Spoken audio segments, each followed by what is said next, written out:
This is Commissioner O'Donnell. Am I connected? Good morning, Commissioner O'Donnell. We can hear you. Thank you.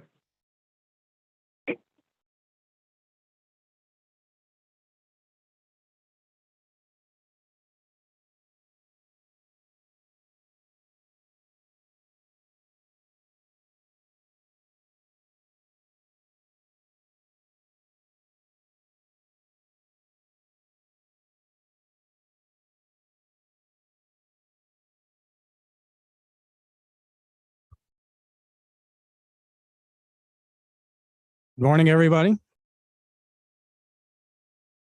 Time is now 9:33 a.m. Today's date is October 25th, 2023.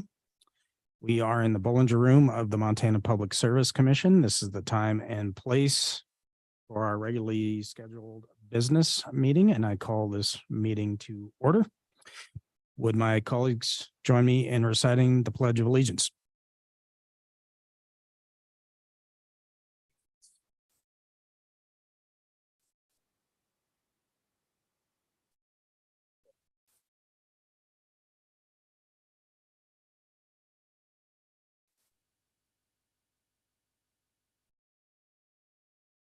All right. Thank you, colleagues. I would note for the record that Commissioner Pinocci, myself, Vice President Fielder, and Commissioner Bukacek are present in the Bollinger Room here at the Commission offices, and Commissioner O'Donnell is participating online. Therefore, we do have quorum. All right. This is the time for public comment. Montana Public Service Commission welcomes public comment on any matter that is on today's agenda or within the jurisdiction of the Public Service Commission.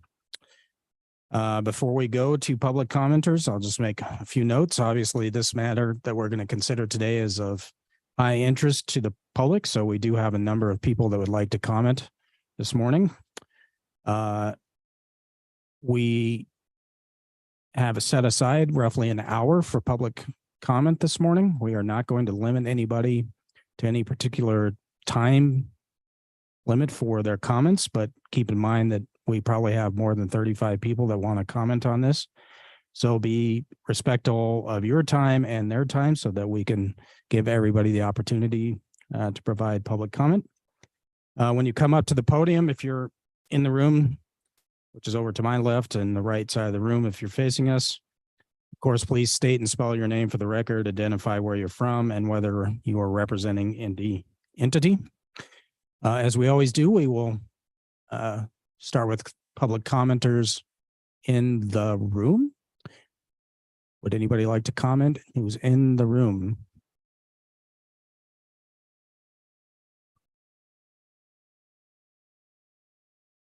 Make sure the blue light's on, Ms. Hedges. Good morning. Good morning, Mr. President and members of the Commission. Ann Hedges with the Montana Environmental Information Center. And although we've had a very short period of time to review the proposed order, I can say that it reads as if Northwestern were allowed to write its own rate increase by negotiating with major industrial customers to pile the largest share of the rate increase onto hundreds of thousands of families and residential customers across the state. Hundreds of thousands of Montana households are already reeling from increased property tax rates, skyrocketing housing and food costs, and now they are going to pay 28% more for their electricity bills than they did when this case began in August 2022. And that is only the beginning of the rate increases on the horizon as a result of this proposed order. Northwestern is a mismanaged utility looking in the rearview mirror when it comes to the energy system. It has no plan to control costs. And this rate case allows it to continue bilking families to enrich its shareholders. This rate case has not allowed any scrutiny by the PSC of Northwestern's itemized expenses. The deal that was struck with only 4 of the 13 interveners in this case prevented much needed scrutiny of the expenses that much needed scrutiny of the expenses that Northwestern wants to pass on to customers. The other parties had significant concerns with Northwestern's analysis and expenses, but were prevented from providing this information to the Public Service Commission with those concerns. Last winter, the interim rates that were allowed while the rate case proceeded caused serious hardship for many of the hundreds of thousands of Montanan families who rely on Northwestern Energy for electricity. This winter, electricity rates will be even higher while wages stagnate, putting many families in the position of not being able to afford a basic necessity like electricity. This decision would allow Northwestern to obscure the cost of its extremely expensive plant near Laurel, allowing Northwestern to use an unprecedented and opaque process to approve a new power plant is profoundly unfair to ratepayers. Instead of requiring Northwestern to go through the traditional rate process to seek approval for both prudency and the enormously expensive and polluting plant and its costs, this decision would allow Northwestern to come back to the Public Service Commission in at least 3 incremental steps for a prudency determination and then cost recovery, making it next to impossible for homeowners and customers to understand how this plant will impact their monthly bills. You have a choice. You are the final vote in this rate increase that will harm Montana families. The PSC is supposed to protect consumers from monopoly utilities. While you're intended to balance those interests, you are also intended to protect families. You were elected by those families who will suffer the consequences of this decision and are allowing the 28% rate increase.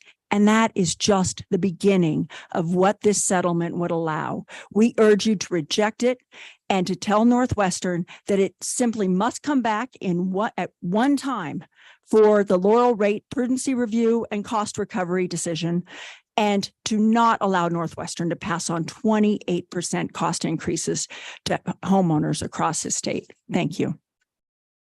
Thank you, Ms. Hedges. Next public commenter in the room. Good morning. Please come to the podium, state and spell your name for the record and whether you're here on behalf of any organization. Good morning. My name is Nick Fitzmaurice. That's spelled Nicholas, Nicholas, FITZMAURICE. I'm representing myself today as I attended the rate case hearings back in April as a student. I was a senior at MSU in engineering. I actually now work for MEIC. I got a job. I didn't know what I was going to be doing at the time that I was here, but today I'm just representing myself and wanted to follow up since I've been through this whole process.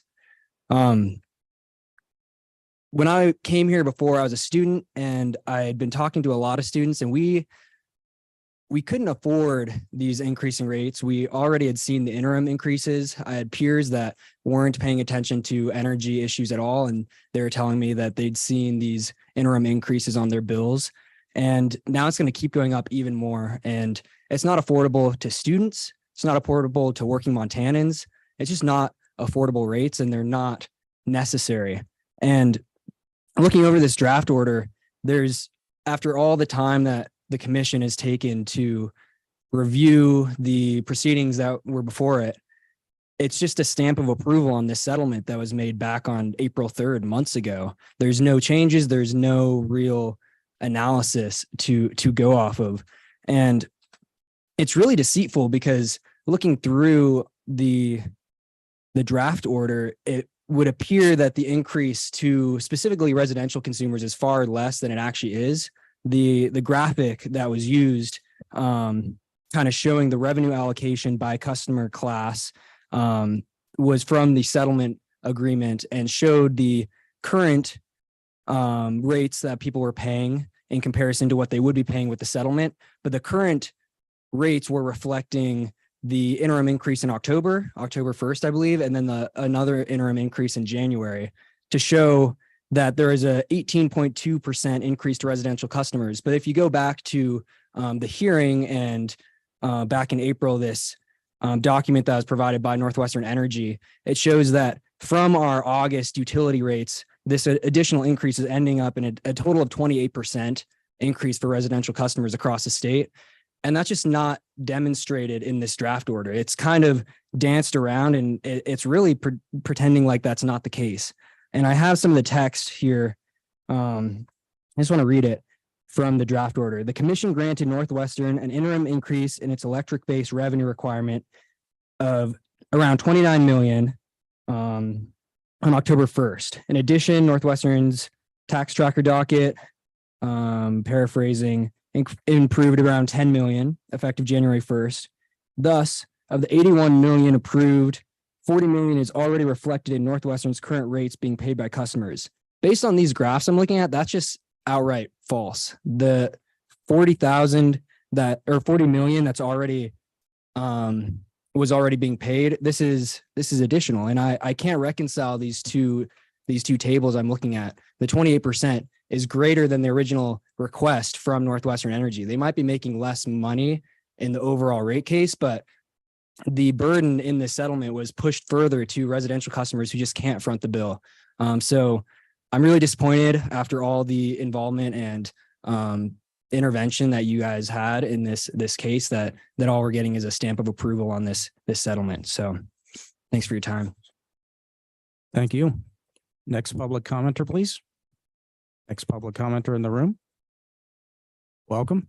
Please state and spell your name for the record. My name is Rob Freistadt, ROB, FREISTADT.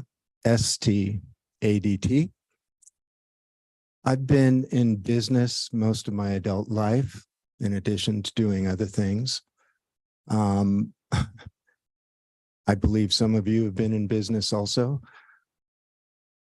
That's no secret that if any of us were to raise our rates by 28%, our customers would be going elsewhere. We don't have that luxury. We are dependent upon you to withhold the requests that are frequent, constant from Northwestern Energy for more money. They're engaged in things that none of us should be supporting. The United Nations just recently came out with a report saying that we should be peaking out our use of fossil fuels, natural gas, petroleum, and that on a world level, we should be switching to other forms of energy. Northwestern Energy has got the gall and the arrogance to continue with the building of their plant in Laurel that has not been approved by the county, but they proceed. It seems to me that we are all slaves of Northwestern Energy.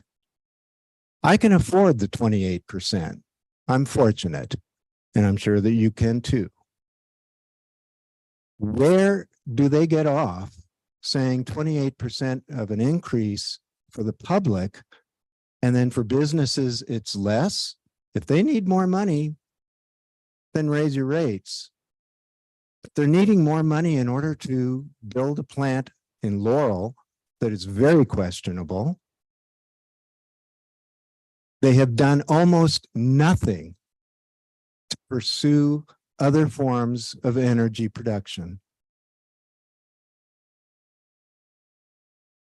Your history of approving rates for Northwestern constantly is not admirable. It is not representative of the people who have voted you into this place. You represent the people of Montana. You need to remember that. You do not represent Northwestern. It stinks of kickbacks. We're wondering, as residents of Montana, where do our voices come in? And you are shaking your head. But as Republicans, you stand for less government. You stand for less taxes. You stand for those who are trying to make it on their own without interruption. You tell me what the difference is between a government telling you what to do and taxing you more than what you think you should be. What is the difference between a government doing that and a huge corporation like Northwestern, who has got a monopoly over all of us? We have no ability to go elsewhere. You are our last chance. Northwestern is poorly managed. They are doing things that are out of sync with other energy companies. They are acting irresponsibly, and you guys are rubber stamping them. Each year, it seems, they come back for more money. You know as well as I do, anybody who is in business who is constantly looking for more and more and more, and at the rates that they are looking for more, the consumer goes elsewhere. Perhaps that's what you should be looking at. If Northwestern is acting so irresponsibly, let's go ahead and look at what other options we have. We've got a hell of a lot of money in the coal tax fund. Maybe the state should go ahead and take a look at taking some things over. I'm sure that they couldn't run it any more poorly than Northwestern has been. Their history is awful. And this body's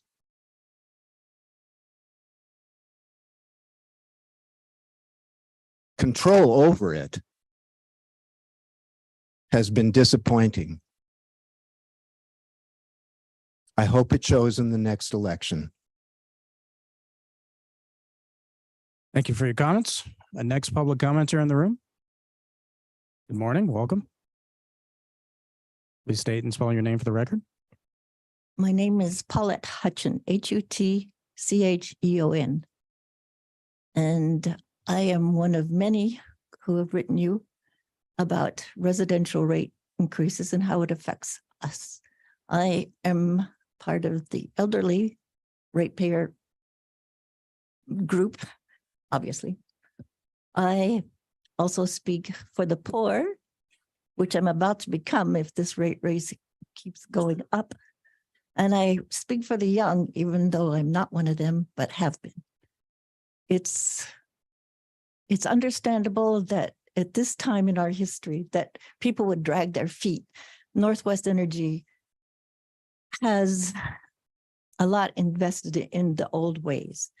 They do not pay any attention to alternative energies. I've watched them in the legislature come and try to dismantle solar power, any kind of effort by residential people to increase alternative energies. It is a time of great change because we are about to switch to electric cars, and alternative energies are the wave of the future, and they are in some places already here, just not in Montana. So I understand why Northwest Energy and this board is dragging their heels. It's a scary time, and it's really hard to think about a big change. But when you look at those of us, residential ratepayers who are being affected horribly, like I say, I'm not poor now, but I will be if this continues. You just totally ignore those of us who are just people. And I am ashamed for my state. It's seeming like the copper barons are looking like humanitarians compared to what you guys are doing. Thank you. Thank you for your comments and thank you for coming today. Any more public commenters in the room? Any more public commenters in the room? Last chance. Seeing none, we will move to online public comment as we always do. We will generally call on you by the order in which you indicated that you wanted to provide public comment.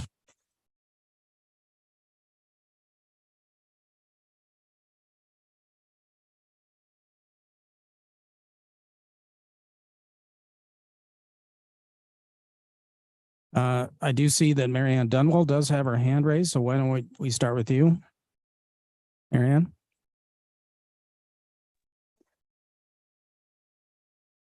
Yeah, Good morning, Commissioner Morning. Brown and commissioners, and members of the audience. I'm Senator Mary Ann Dunwell. I represent Helena and East Helena and beyond. It is Senate District 42. And first of all, a shout out to you and to those members of the public in the room and your staff for making it in today. Boy, it's a doozy out there. Which segues to my point. I woke up this morning and we were dumped on, and it was 15 degrees. Now my phone says it's 14 degrees with a high of 21 and low of 12 today. And so the first thing I did is went over to my thermostat, and I keep it less than 60 over the through the night, and just use a lot of covers. So how many sweaters can I put on, and how high? I mean, that's not an exaggeration. And I'm okay. I'm middle class. I am on a fixed income, but I'm not starving.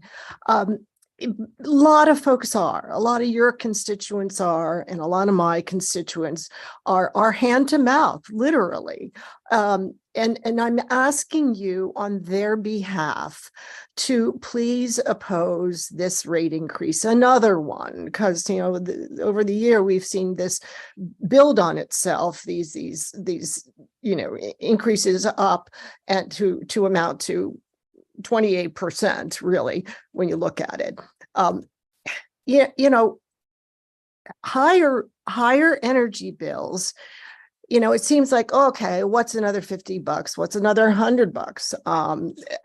But thousands in Lewis and Clark County. I attended a Housing is Healthcare. There's relevance here. I attended a Housing is Healthcare meeting summit 2 weeks ago, and we have thousands of people in Lewis and Clark County alone who are housing unstable. One little thing, like higher taxes in their property taxes, residential property taxes, higher energy bills, can be the straw that breaks the camel's back. And in this thing, it's not just a straw in this case. Frankly, it's the whole bale. We're heading into winter. This is not the time to do this. In fact, it's never the time to do this. We've had enough rate increases without other kinds of investments by Northwest Energy. I don't want my constituents to end up homeless. We have hundreds of homeless adults and children right in our region. In Lewis and Clark County alone, we've got some 300. I heard even yesterday from the police chief of East Helena, a bedroom community to Helena, a city in its own right, but they now have a homeless problem. So all this misery and deprivation, so Northwestern's shareholders can come away still with an 8 to 9% return on their equity. What about the 350,000 ratepayers, your constituents? What about equity for them? And so I'm asking you to consider that today when you make this really, really important decision.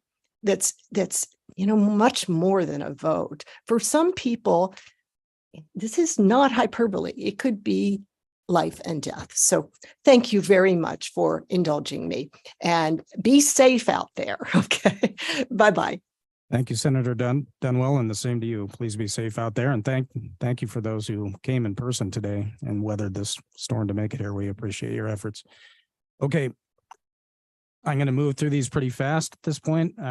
Just remind commenters we have about 34 minutes left for public comment. So, Mr. Jasper Schur. Is Jasper on? All right, let's move on to the next public. All right, Mr. Schur, please state and spell your name for the record.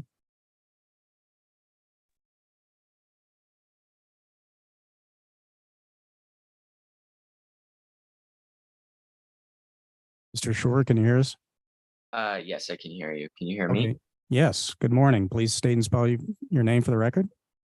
My name is Jasper Schur, JASPERSCHUERR.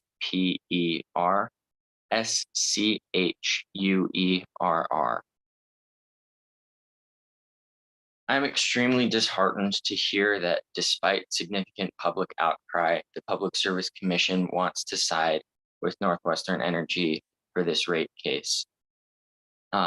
This is a slap in the face for residential ratepayers who face the brunt of the rate increase and who are already struggling with the skyrocketing cost of living. I urge you to reject this untenable rate increase. Thank you. Thank you, Mr. Schur. Next public commenter is Winona Rachel.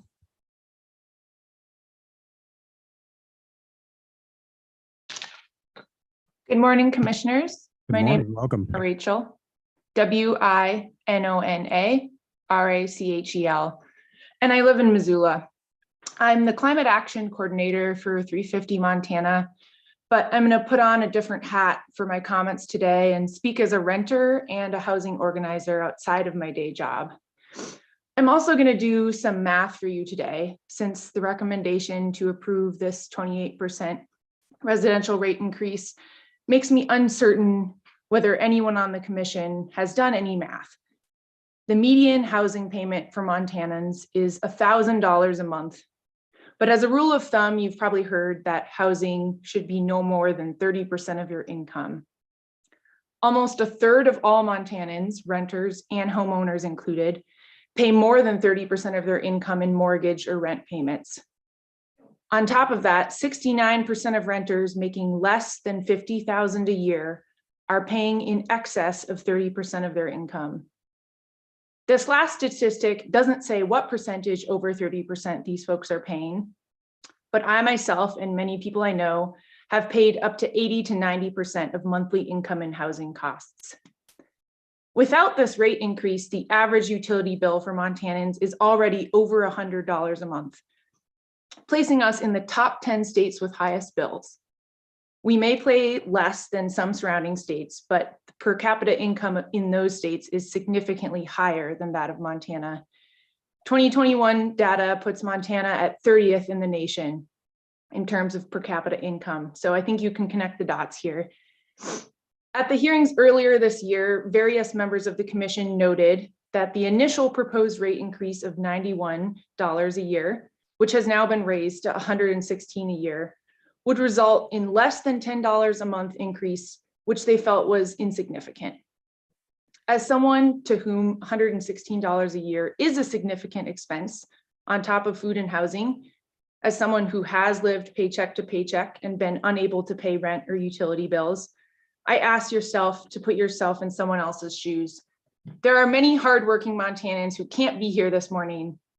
Montanans raising families, Montanans working the service jobs that got you your hot coffee or pastry this morning, Montanans struggling to find work or pay off debts. I don't understand how an elected body with the words public service in its acronym can make a decision that is so unanimously opposed by residential customers. As ratepayers, we're not asking for any favors or special treatment here. We're merely asking for a fair playing field, for reasonable rates, and for the PSC to stop rolling belly up and giving handouts to big business. Please reject the rate increase. Thank you for your time. Thank you, Ms. Rachel. Our next public commenter is Clifford David.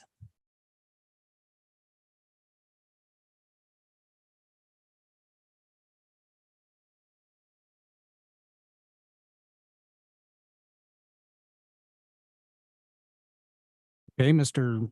David, if you're on, we may circle back to you. We'll move on to India Maxwell.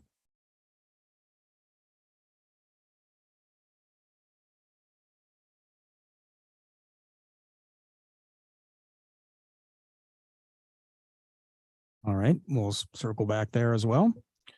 The next one would be Billy Warford. Yeah, I see. There you go. Welcome. Mute.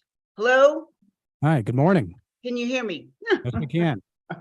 Good morning, Mr. President and members of the commission. I live in Gallatin County. I am on the Human Resource Development Council, but I'm not here in that capacity this morning. I'm here as a retired senior who's lived in Montana since the dissolution of Montana Power. And I think that dissolution has led us down a path that is extremely dangerous. And we can see what's happening now with an monopoly on our utilities and the inability to make those rates fair. I'm retired. Luckily, my utility bills are not that high where I live. But for some people that I have worked with through the years, an increase in that rate is going to be devastating. For those families that I have worked with in Head Start and early childhood programs, young families starting out with young children who are at the bottom of the wage scale, but at the top of the housing and utility market, these rate increases are going to be devastating. As a senior, while I can afford the rate increase, there are a lot of seniors I know who face tremendously high power bills. And are they supposed to go back to work? What are they supposed to do when their housing taxes have just gone through the roof? And then further, I think of my young son who is just starting out in his career, who had power bills last winter of $400 and some, and he walks around with slippers and socks and other things on. So I just urge you to think about the people in this state who are at wit's end on how they're going to meet the tax increases, the power increases, and say, wait, let's take a better look at this. Thank you. Thank you, Ms. Warford. You might want to mute yourself, Ms. Warford. Next commenter would be Noah Poritz.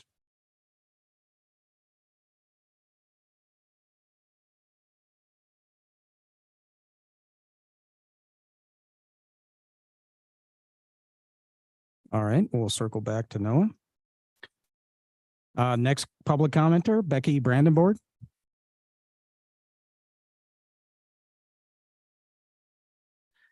Good morning, Becky. commissioners. Thank you for this opportunity. My name is Becky Brandborg, B-E-K-I, Brandborg, B-R-A-N-D-B-O-R-G. Thank you very much for allowing us the time to do this. I'm a landlord of small homes in small towns in Montana: Townsend, Hamilton, Deer Lodge. Most of my tenants are older Montanans living on retirement incomes, and most of those are Social Security. As a result, I do my best to not raise their rents. And if I do, the rents go up by only a few percentage points. This proposed rate increase would be devastating for these folks. It would mean hardships, cutting back on groceries and prescription drugs. One of them, a 74-year-old man, retired construction worker, told me yesterday when I was talking to him about this meeting this morning, he said he would in fact have to set his thermostat to 50 degrees for the bulk of the winter if this rate increase takes place.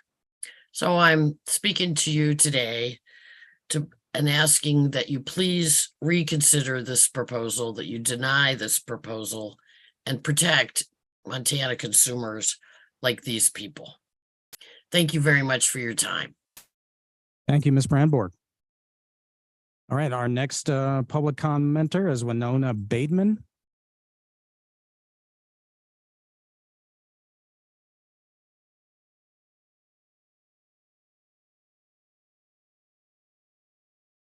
All right, we'll move on from this one. Next public commenter, Ruth Angeletti.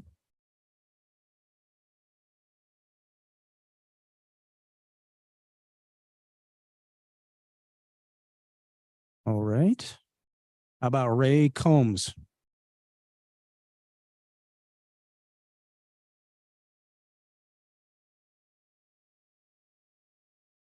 Sir David Lowry.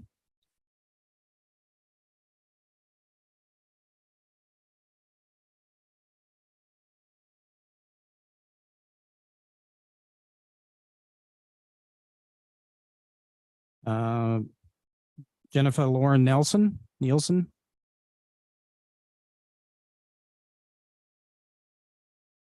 Yep, she's right there at the top.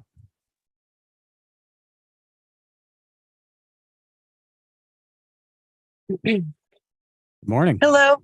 Good morning. Hi. Is it time for me to speak? Sorry, I had no reception in the hospital. No, that's Um, fine. Go ahead. Sorry, mom got taken in today. Ladies and gentlemen, my name is Jennifer Loren Nielsen. I was at your earlier meetings. Nice to see you again. Winter is here. The proposed 28% rate increase of Northwestern Energy demands urgent attention. This decision has far-reaching consequences that extend beyond just the numbers of 28%. It could fundamentally disrupt the lives of seniors, businesses, families, while exacerbating the challenges already posed by inflation. I brought this up many times before from businesses, seniors, and families. But let us first consider our seniors, like my mom, who's in emergency right now. The wise souls who have contributed so much to our communities. A rate hike of this magnitude will push many of them to the brink. With the tax increases, now energy increases for seniors on fixed incomes who already are struggling to make ends meet. When you retire, you sometimes fear how long you will live because of an inability to afford heating during these cold winter months. They will turn it down. They will bundle up to the point that it can become life-threatening. Every year, there are tragic stories of seniors who pass away due to extreme temperatures in their extreme low temperatures in their homes. It is our moral obligation to protect them, to ensure that they can live comfortably and safely. Now, as I brought up before, I'm going to turn to local businesses. This is the backbone of a Montana economy. I am a small business owner. We ran the Dairy Fresh Creamery back in the 50s. 6 generations my family's been here. A 28% rate increase means significantly higher operational costs. This may force certain businesses just simply to close their doors. We haven't got the budget for it with increased inflation for supplies and reduced demand.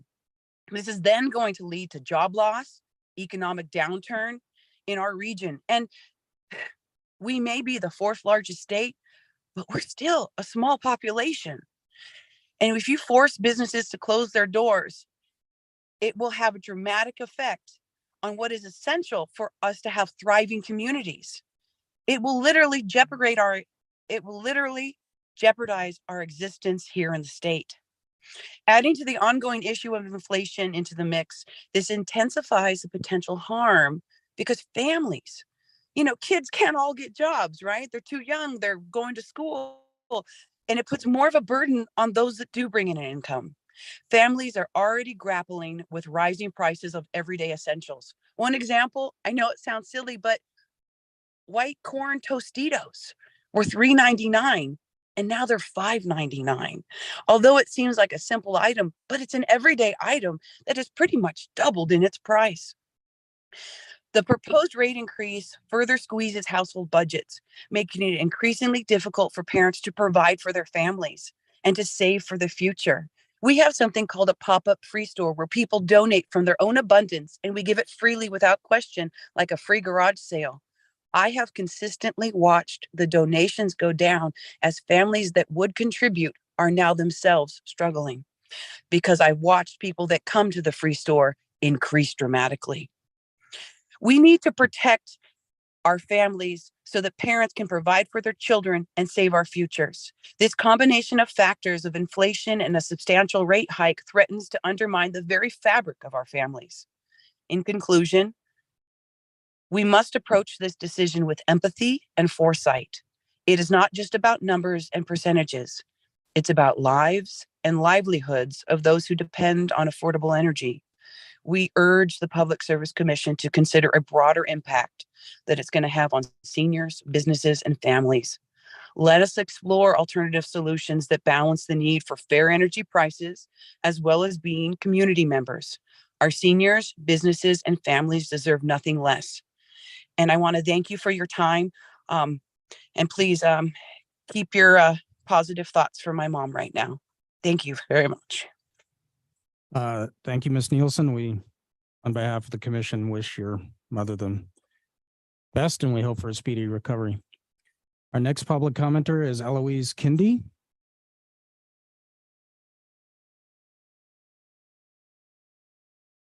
Ms. Brandborg, would you mind muting yourself?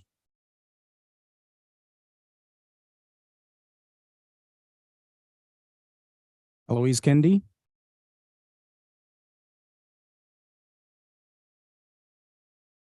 Hello, this is Eloise Kendi. Can you hear me? Yes, we can. Good morning.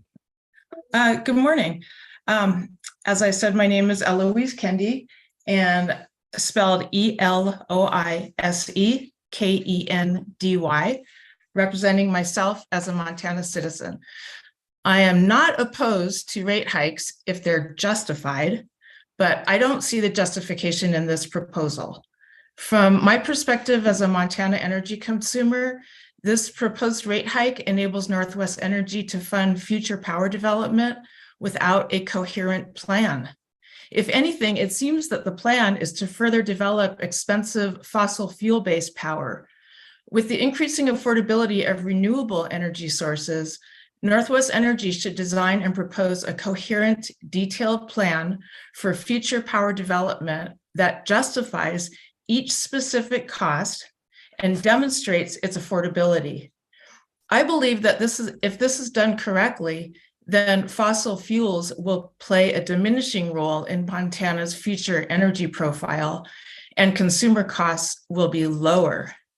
And with so many of our fellow citizens living on the brink of homelessness, it is more critical than ever to lower, not raise, consumer energy costs.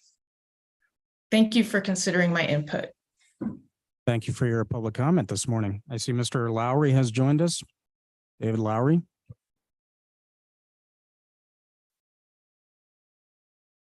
I'm just watching. Okay, thank you for letting us know. I appreciate that. Thanks. I apologize to the next commenter, Maureen Keeley.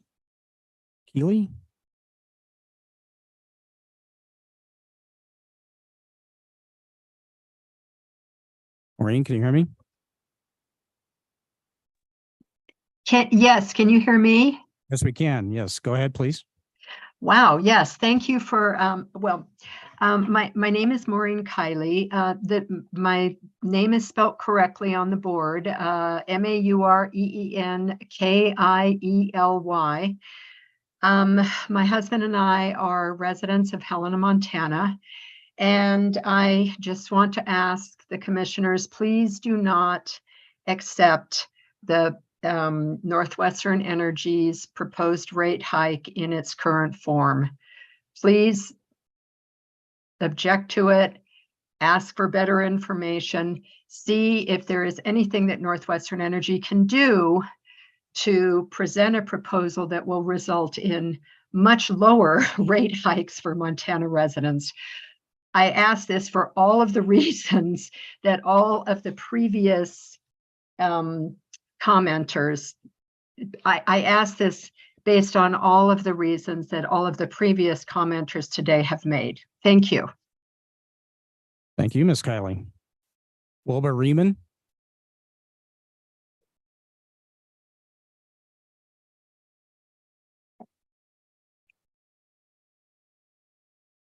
Gary Madsen.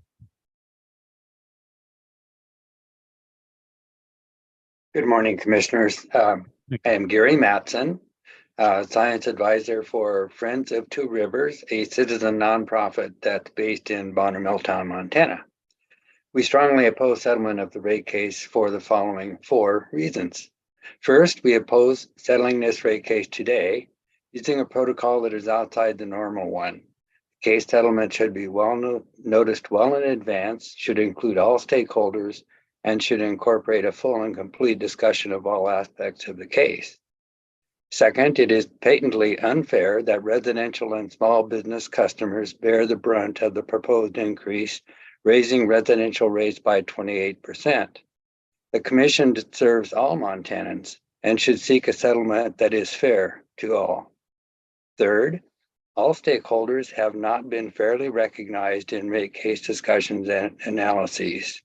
Northwestern Energy's Integrated Resource Plan makes it clear that the utility seeks to expand its electricity generation using fossil fuel resources, which are more expensive than renewable generation.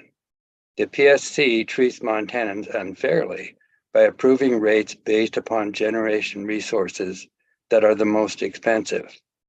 Approval of the rate case should wait until after a full evaluation of Northwestern's current IRP. All stakeholders must be involved in order to better reach a fair and complete cost comparison of all energy resources.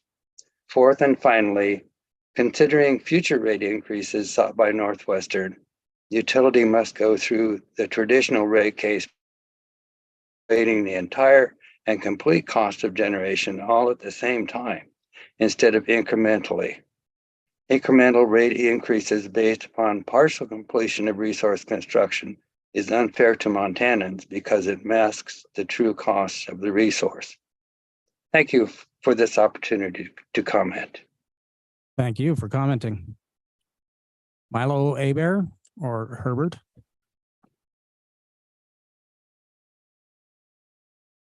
Milo? Lalette Hansen?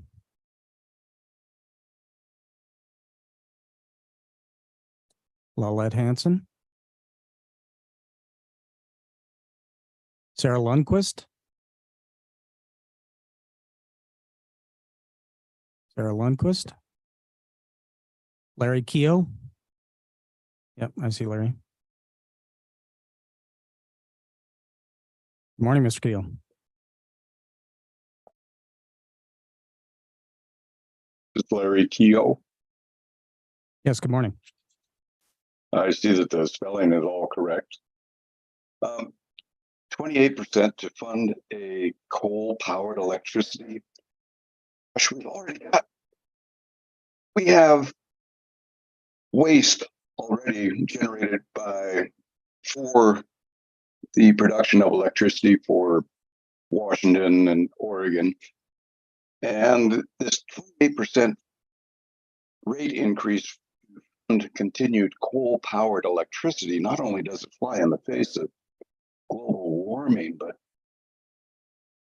we're looking at getting saddled with even more. This is a very, very poor precedent for us to be exposed to. We should not be faced with having to pay for the cleanup of all of the Pacific Northwest when we're such a small population. Have Northwestern Energy be able to increase our energy costs by 28%. But we can't afford to continue to pound the money sand down this rat hole. We need to go with it. We need to come up with something that's more sustainable than this. And well, hey folks, thanks for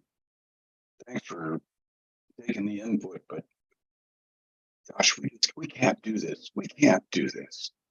Thank you. Thank you, Mr. Keough. Chloe runs behind.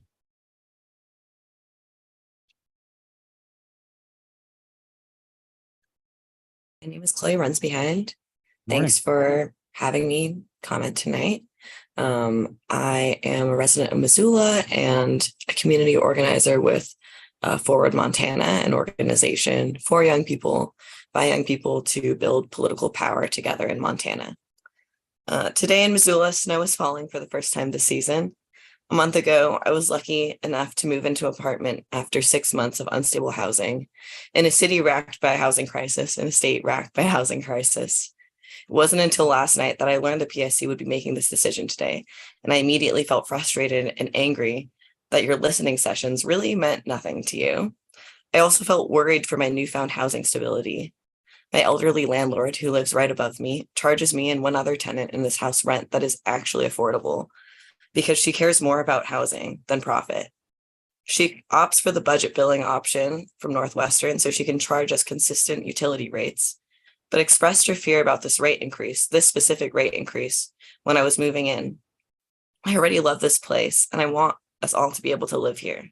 So again, I'm worried for us.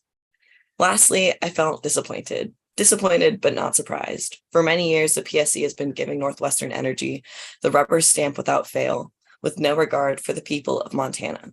Why is this rate increase falling on Montana families?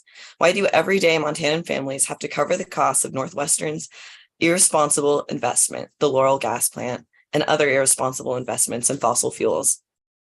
It is cruel to raise energy prices by this much, and it's frankly stupid to continue giving Northwestern Energy whatever they want while knowingly exacerbating the hardships that Montanans face. Please do your job. Thank you. Thank you, Ms. Friends behind. Bob Jaffe. Bob Jaffe. Beth Jaffe. Beth Jaffe. Nora Rector.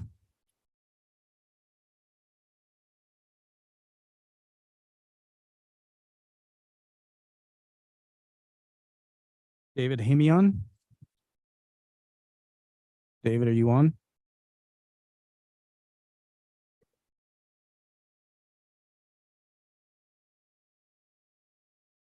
David, can you hear us? David? There you go. All right, very good, David. Trying to watch the instructions on your screen. So Chairman Brown and members of the Public Service Commission, my name is David Hemion, Hemion. I'm a resident of Jefferson County. I'm also elderly. I'm on a fixed income. And using Northwest Energy's budget bill estimate, this increase that you have before you will increase my cost by $400 a year, plus the eventual questionable cost of the Laurel plant. In my opinion, this process is rigged to favor a monopoly utility. I don't have to remind you that you pledged justice for all, not for monopoly utilities, not for giant businesses who can offload the increased cost of their electricity and add it to the inflationary cost on their customers, but for Montana's small businesses, justice for Montana's small businesses that are the major generator of jobs, but are very vulnerable to failing if they can't absorb the increased cost. And finally, justice for the little people, us little people, justice for all. Thank you. Thank you for your time and your comments. Carla Abrams. Ms. Abrams. Hello. Good morning. Good morning. My name is Carla Abrams, C-A-R-L-A, and the last name is spelled A-B-R-A-M-S. I have a whole thing written out, but I am incredibly moved by the testimony given by the other people here today. I'm incredibly moved by the heartfelt pleas to reject this 28% rate increase.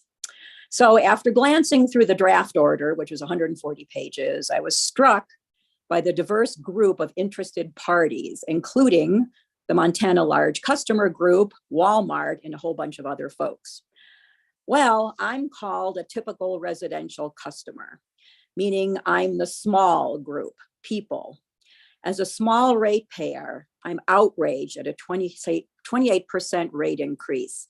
Oppose it. I'm outraged that I'm getting stuck with the enormous bill for the Laurel gas plant, which is now called something else, which will be a stranded asset. I'm outraged at Northwestern Energy. It has to be the West crappiest utility company. I'm outraged at the Public Service Commission. Where's the public? Where's the service? I'm outraged that small ratepayers are getting stuck with outrageous increases while the LCG group, the large customer group, gets a pass. I'm educating myself, and I am again moved about how educated everyone is who spoke today. I'm a well-informed typical ratepayer. I refuse to stand by while these unscrupulous dealings happen. Thank you. Thank you, Ms. Abrams. Sue Fury.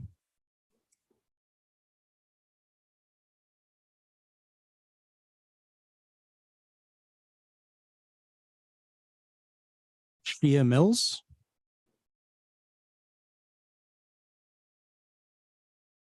Ms. Mills.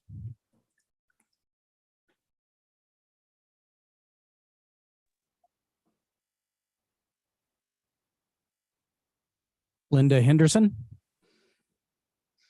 I see her. Good morning. Good morning, Ms. Henderson. Good morning, Chairman Brown and members of the commission. I have to say that it feels pretty hopeless being here today to comment, considering all the comments that you've received, and then to see how this order is written. I just want to say that it's disappointing. I don't believe that a 28% rate increase for the residents of Montana is doing justice nor doing your duty in terms of protecting the public. That is one of your responsibilities, is to protect the public, and should be a major concern of the group. And I just want to echo support for all the previous speakers in terms of a need to really look at the underlying cost, the underlying methods that Northwestern is using to increase profits of their shareholders and stick it to the little guy. And I urge all of you to reject this settlement. Thank you. Thank you, Ms. Henderson. Lorna Milne. Lorna Milne. Alexandra Lynn. Alexandra Lynn. Mats Larson.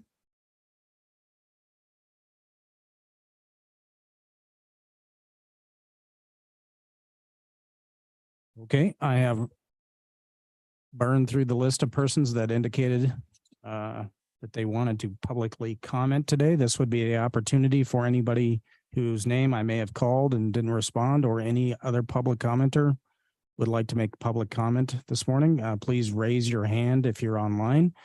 And if you're in the room, please move forward to the podium.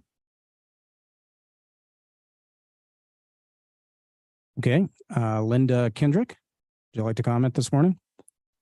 Yes, I would. Thank you very much. I must admit that I have come to the party a little late, and that's probably my own fault.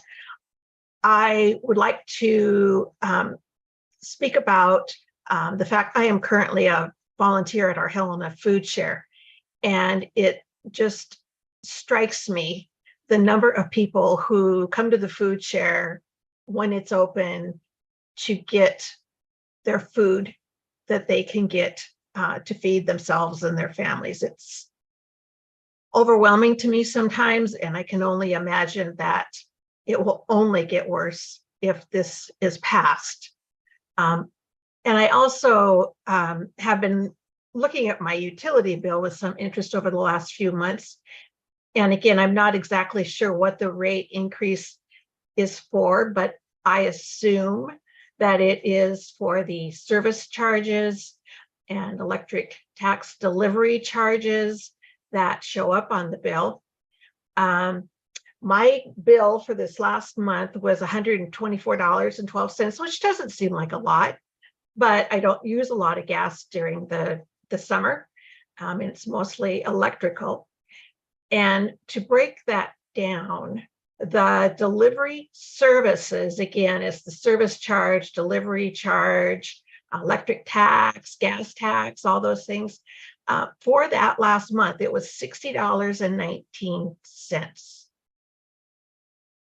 The cost of my actual utility, the electricity and the gas that I used, was $63.93. And that includes tax that I can understand they probably do have to pay, and they pass that on. But the fact that the delivery charges are nearly equal to my actual usage is ludicrous in my mind. And again, like I said, I'm late to the party. I am thankful for the opportunity to provide this comment to you at this point, but I don't see where Northwest Energy should be allowed to continue increasing their delivery services. I'm on a fixed budget as well, a recent retiree, and I can just only imagine what it may look like in the future. So please do not allow this tax increase, 28%, to go through. Thank you, and I appreciate the opportunity to make comments. Thank you for your comments this morning, Ms. Kendrick. All right, I understand Sue Fury has joined us now.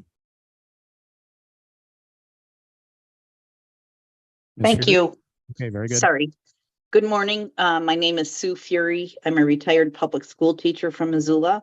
Thank you for listening, and I hope you are listening to all of the previous commenters, many of whom are much more educated on this process and subject than I am. I'm discouraged by the possibility of the PSC approving this proposal. You were elected to represent the people of Montana. It appears that you are representing the utility. At the same time, the governor has proposed lessening the tax burden for monopolies like Northwestern Energy, passing the burden on to taxpayers. Please do not support this rate increase. Go back to the drawing board. Thank you. Thank you, Ms. Fury. Winona Bateman. Good morning.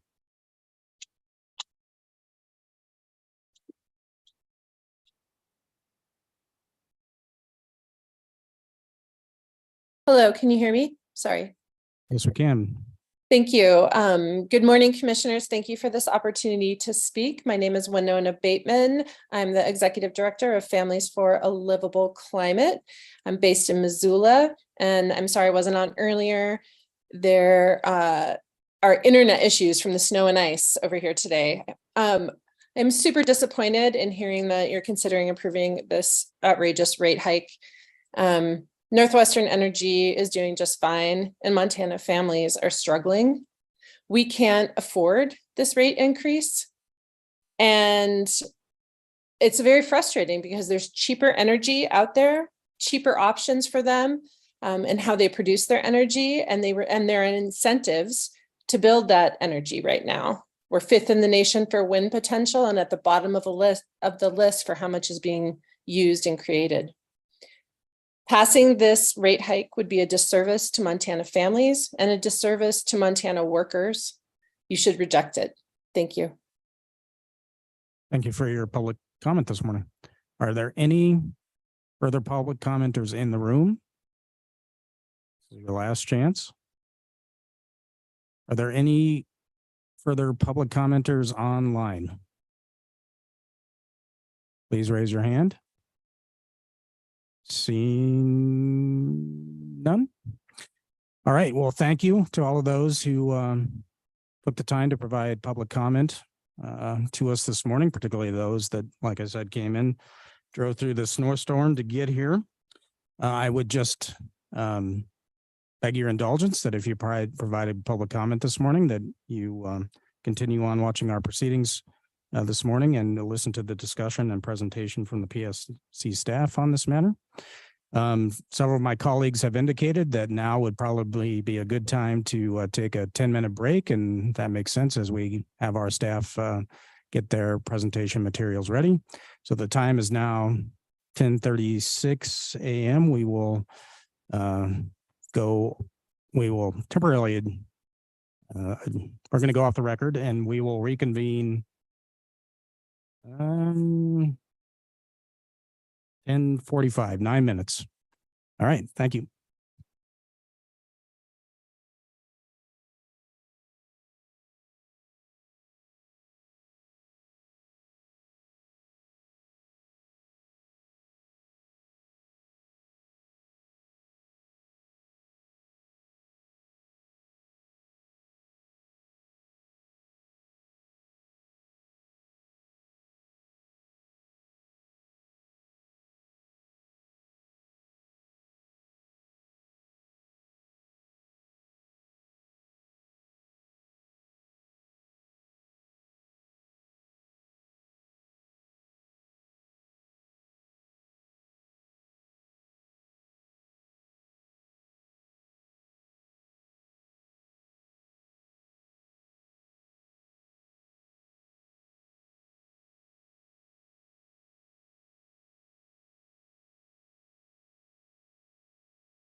Commissioner O'Donnell, are you on?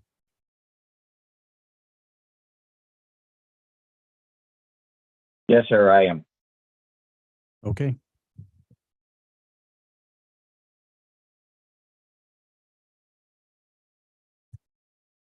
All right. Morning again. Time is now 10:45 a.m. We go back on record here at today's business meeting. Before we get into our work session item for the morning, we do have some housekeeping matters to deal with. First, there are no changes to the agenda this morning, so we'll move into our action item for the day. This is the approval of the commission minutes for the week of October 16, 2023. Is there a motion? Mr. President, I move approval of the minutes for the week of October 16th, 2023. Is there a second? I second. Commissioner Bukacek has seconded. Would we have motion and second? Discussion, changes, revisions to the draft minutes?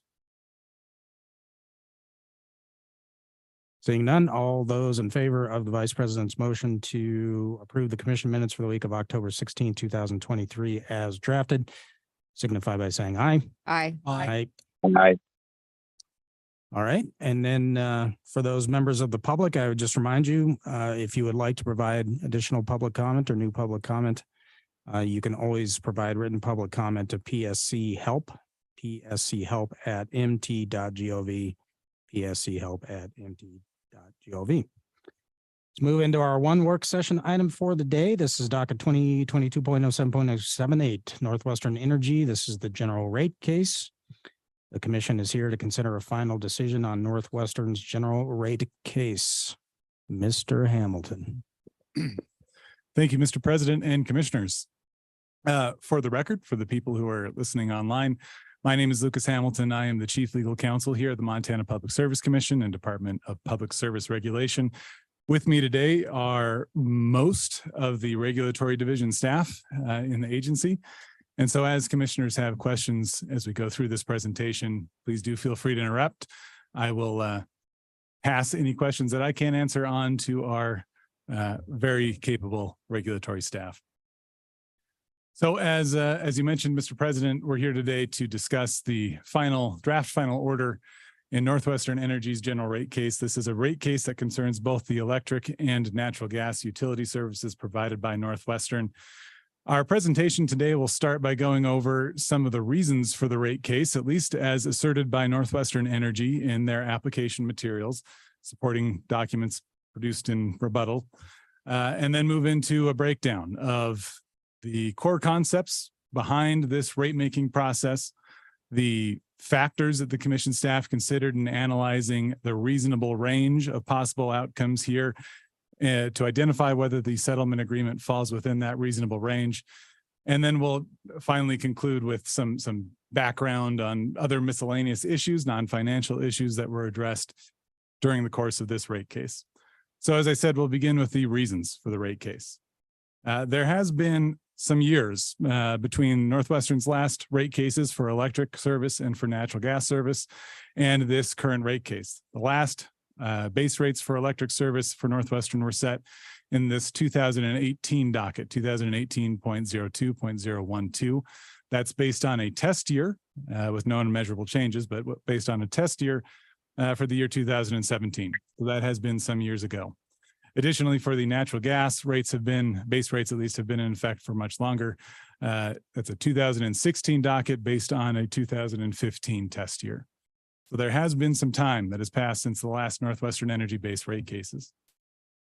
Northwestern has asserted that in that intervening time, it has invested in capital additions, in particular, $835 million in capital additions to the electric system and $267 million in capital additions to the natural gas system. Since the last applicable test periods, Northwestern asserts that its net rate base has increased by $453 million for the electric service and $143 million for natural gas service.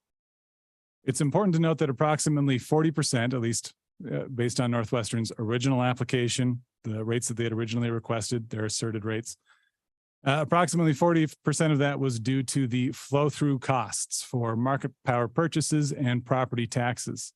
which under Montana law, the Montana legislature has given us some guidance on how to treat the flow-through costs for market power purchases and property taxes. And so there is limited commission discretion under those statutes to deny the flow-through of those costs.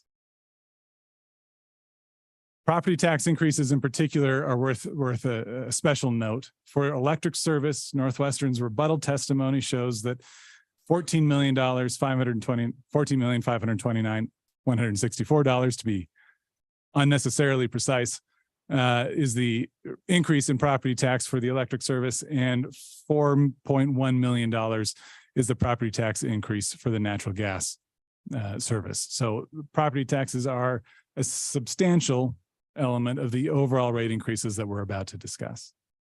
But before we do that, let's touch on some general rate making concepts.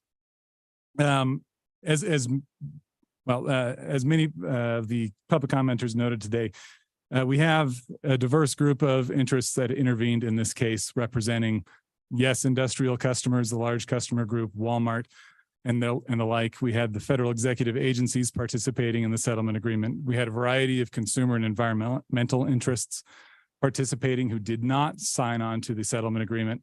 But it's important to note that we also had the Montana Consumer Council participating throughout this case, and that the Montana Consumer Council was a party to the settlement agreement. They did sign onto that agreement. There's an important statute in Montana Code within Title 69 that requires the commission to defer the representation of customer interests to the Montana Consumer Council when they intervene and participate in these rate increase cases. So that is an important concept of the statutory structure of both the Montana Public Service Commission and the Montana Consumer Council, which is created by the Constitution and has certain special rights in commission contested cases. So let's talk a little bit about how we calculate a total amount of revenue that Northwestern Energy requires. The formula on your screen here is the general revenue requirement formula with all of its variables defined. This provides a useful guide for determining what sort of rate increase is reasonable for a utility like Northwestern. We will touch on a few of these elements in greater detail as we work through. Certainly within the draft final order, these elements are discussed in even greater detail than we'll cover in our oral presentation, at least today. But of course, if commissioners have questions, we will be glad to talk about any particular elements. It's also important to keep in mind that the U.S. Supreme Court has established certain standards that we have to be mindful of and in fact follow when setting rates for regulated utilities like Northwestern. And these are the Hope and Bluefield standards, which you've seen cited many times throughout the parties' briefs. A utility's ROE, which stands for return on equity, should be commensurate with the ROEs of businesses with similar risk. The ROE should be sufficient to maintain the financial integrity of the utility, and it should be adequate to enable a utility to attract investors and capital on reasonable terms. And these are important principles, especially when we start talking about the overall rate of return, and of course, more specifically, the return on equity that is calculated as part of this formula, which I'll flash back to. That rate of return includes an element of the return on equity, important in deriving the overall revenue requirement for Northwestern Energy. Let's also talk briefly about some principles of rate allocation. Different customer classes within the utilities customer base can impose different burdens on the utility systems. This includes transmission system, the distribution system, and in fact, the generation. Under general principles of utility rate making, customers that impose a greater burden on the utility system should likewise bear a greater share of the overall system cost. It's also important to remember, though, that regulatory bodies like the Commission may see value in moderating the impact of steep rate increases. And it may be reasonable to protect a customer class from the full cost of the burdens that class imposes upon the system. So with that, I'll pivot now to the electric revenue requirement, which is maybe the single largest disputed issue based on the representations of the parties in the proceedings and the interest of the public in general. Staff's analysis of the record evidence in this case results in a zone of reasonableness, a range of possible reasonable outcomes for the electric revenue requirement increase. And that range is from $71.3 million on the low end up to $90.6 million on the high end. Staff's low end analysis, that $71.3 million, is based on Northwestern's rebuttal's position with certain adjustments advocated for by the parties in this case, including adjustments to the depreciation expense, which would drive down the revenue requirement. Frankly, all of these bullet points here are adjustments that drive down Northwestern's rebuttal position for a revenue requirement, but the depreciation expenses come down, incentive compensation expenses come down, stock-based compensation for non-executive and members of the board of directors for Northwestern Energy. Those are all downward adjustments to the revenue requirement. And perhaps most significantly, the return on equity, or ROE, is reduced downward to a range of, well, to a figure of 9.19%. I'll pause briefly to talk about the two stock-based compensation bullet points here. Earlier on in the proceeding, Northwestern gave up its request for rate base for revenue requirement to reflect the stock-based compensation for executive employees. So the effect of these adjustments to the low end of the reasonable range is that there is no stock-based compensation approved or considered as a reasonable outcome in this low end analysis. Moving to the high end analysis, to get to the $90.6 million, we still have the adjustments for stock-based compensation for non-executives and members of the board. Same point that I made before applies here. These are downward adjustments to the overall revenue requirement. It also acknowledges that Northwestern has already withdrawn its request for recovery of stock-based compensation for executive employees. We've also still reduced the ROE requested here to 9.78%. So flipping very briefly back to the former slide, you'll see highlighted in yellow depreciation and incentive compensation expenses as the two elements that change along with the ROE in order to derive this high-end revenue requirement analysis that arrives at $90.6 million. About half of the difference, that delta between the high and the low end of staff's range of reasonableness, is due to the high and low end ROEs, those rates of return. Return on equity. The high and low ends for depreciation and incentive compensation each account for about 25% of the overall difference. This order approves, the draft order in front of you approves the settlement agreement's stipulated $81.9 million increase, and that increase is calculated based on a 9.65% return on equity. Both the revenue requirement and the return on equity fall within the zone of reasonableness that was discussed on those prior two slides. The increase approved is still $23.2 million less than Northwestern's requested increase of $105 million, $105.1 million, I guess you could say. So it's still a substantial decrease from Northwestern Energy's rebuttal position. Northwestern's interim rate, which the commission approved and became effective back in October 1 of 2022, has already increased its electric-based revenue requirement by $29.3 million. In addition, the electric-based revenue requirement rates increased by $10.7 million, effective on January 1 of 2023 to reflect increases in property taxes for Northwestern's electric utility assets. Of the $81.9 million approved, $40.1 million is already reflected in the current rates that are being paid by customers. Compared to rates that include the interim and the tax tracker adjustments, the bill for an average residential customer using 750 kilowatt hours per month will increase by about $8 or 7.6%. However, it's important to note that there's also been a substantial reduction to the PCAM undercollection as a result of the commission's interim order in this docket. And so we'll discuss those in our next section, which hits on the electric supply costs. The order approves a PCAM base. This is the power costs and credits adjustment mechanism, the method by which Northwestern collects that pass-through of the cost of providing energy to its customers, the supply costs, at least, of providing energy. This is an increase of $69.6 million or 50.2%. Compared to the prior PCAM base set by this commission, which was $138.6 million. The PCAM base adjustment is important because it affects the overall cost sharing within the PCAM. As you're all aware, Northwestern Energy, for certain categories of costs within the PCAM, is only allowed to recover 90% of its undercollected balance. So In other words, over the course of a year, when it goes out and buys energy or it buys the fuel to run its own generators, those costs are tracked. And if Northwestern's base rates are not sufficient to pay those full costs, they have an undercollected balance. And Northwestern Energy is only entitled to collect 90% of that undercollected balance. The effect of increasing the PCAM base means that there will be a smaller undercollected balance for Northwestern to come back and request recovery from customers, and a lower percentage of cost sharing borne by Northwestern's shareholders. So the interim order in this case approved a PCAM base of $199.8 million, and that became, as I mentioned earlier, effective on October 1, 2022.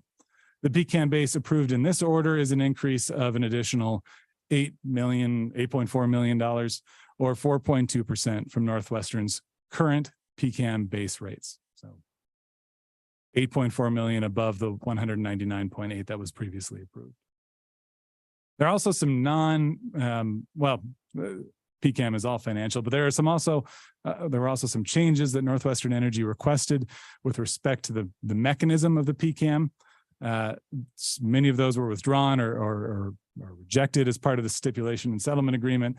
It's important to note that in this case, as a result of the draft final order before you, capacity costs will still be subject to the 90-10 cost sharing that I mentioned before.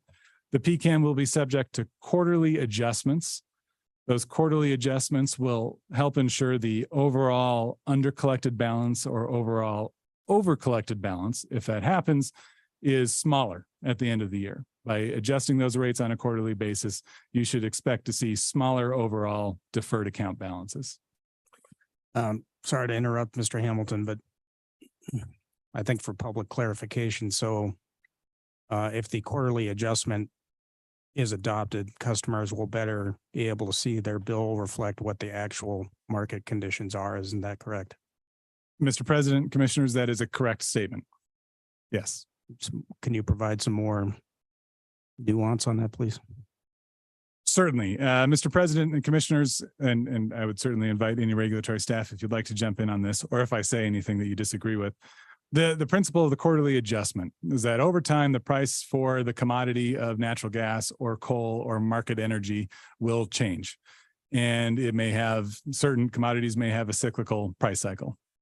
At the time that we are using energy under the current system, the PCAM rates are set annually. And so it may not reflect the current seasonality or the current spikes or troughs in those prices of energy or of the commodities that are required to run the generating facilities. By switching to quarterly adjustments, you will then find a closer tracking of the actual costs and a more accurate reflection on customers' bills of the actual cost of supplying energy. And with that, I'll pass it over to Gary. Morning, Mr. Duncan. Morning, Mr. President. Mr. President and Commissioners, on that specific topic of the adjustments, what I would add would be an example of what has happened under the present mechanism, which is for the last tracking period for 2021 to 2022, Northwestern actually undercollected by about $52 million. So what that is basically that's power costs that Northwestern had paid, okay?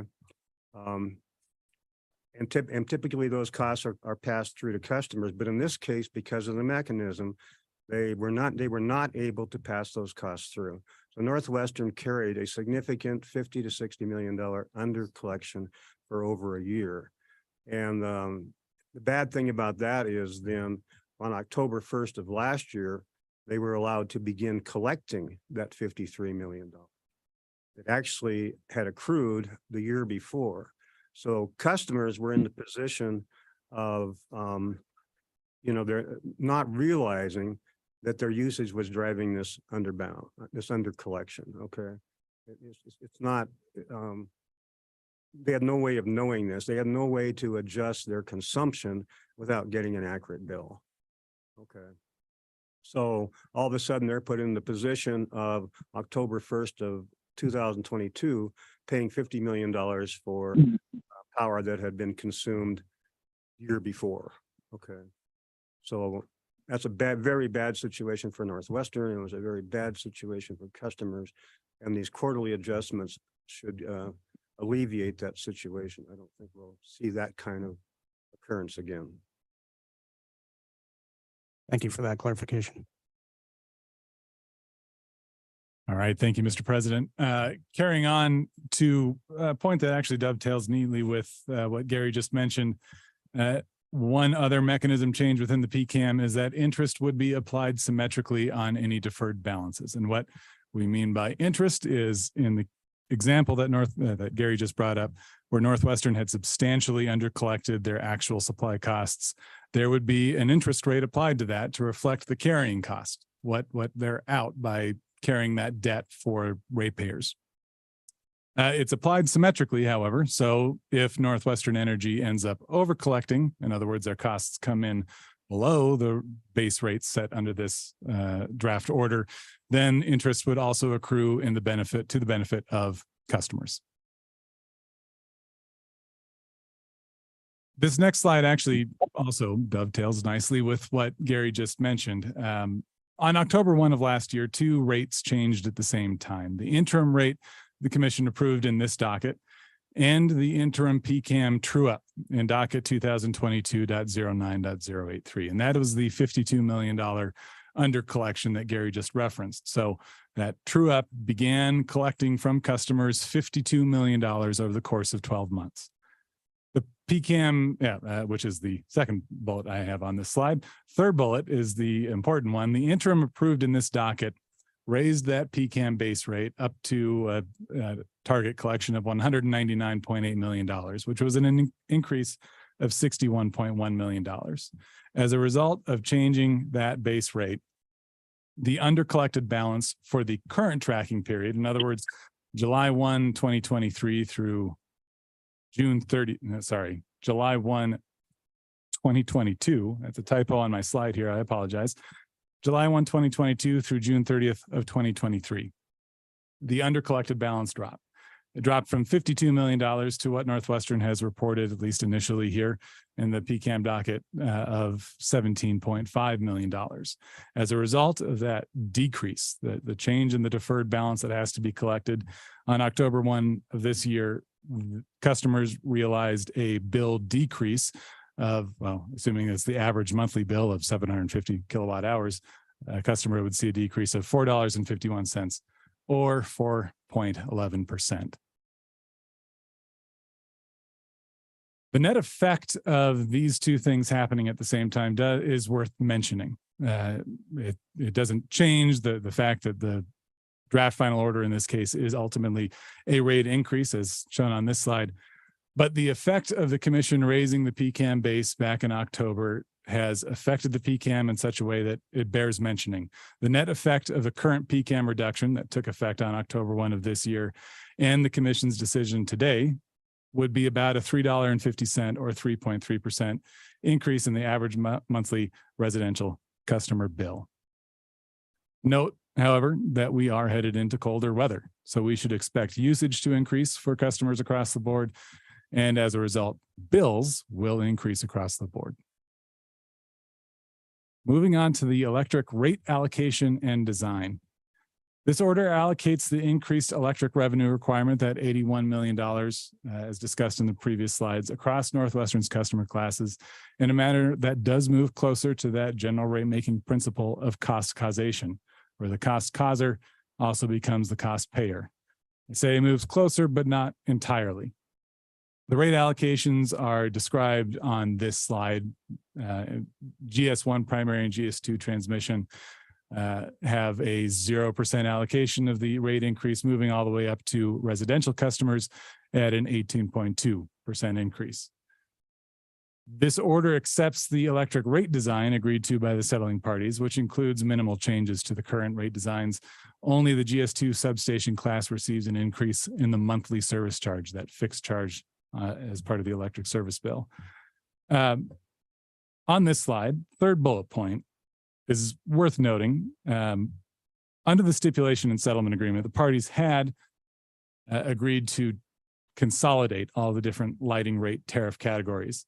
However, as of this morning, it has been processed and ready. Northwestern filed a notice of the withdrawal of this particular request to consolidate the lighting rate categories. So it appears that it is just infeasible for Northwestern to carry out that element of their original proposal, discussed in the testimony of Cindy Fang.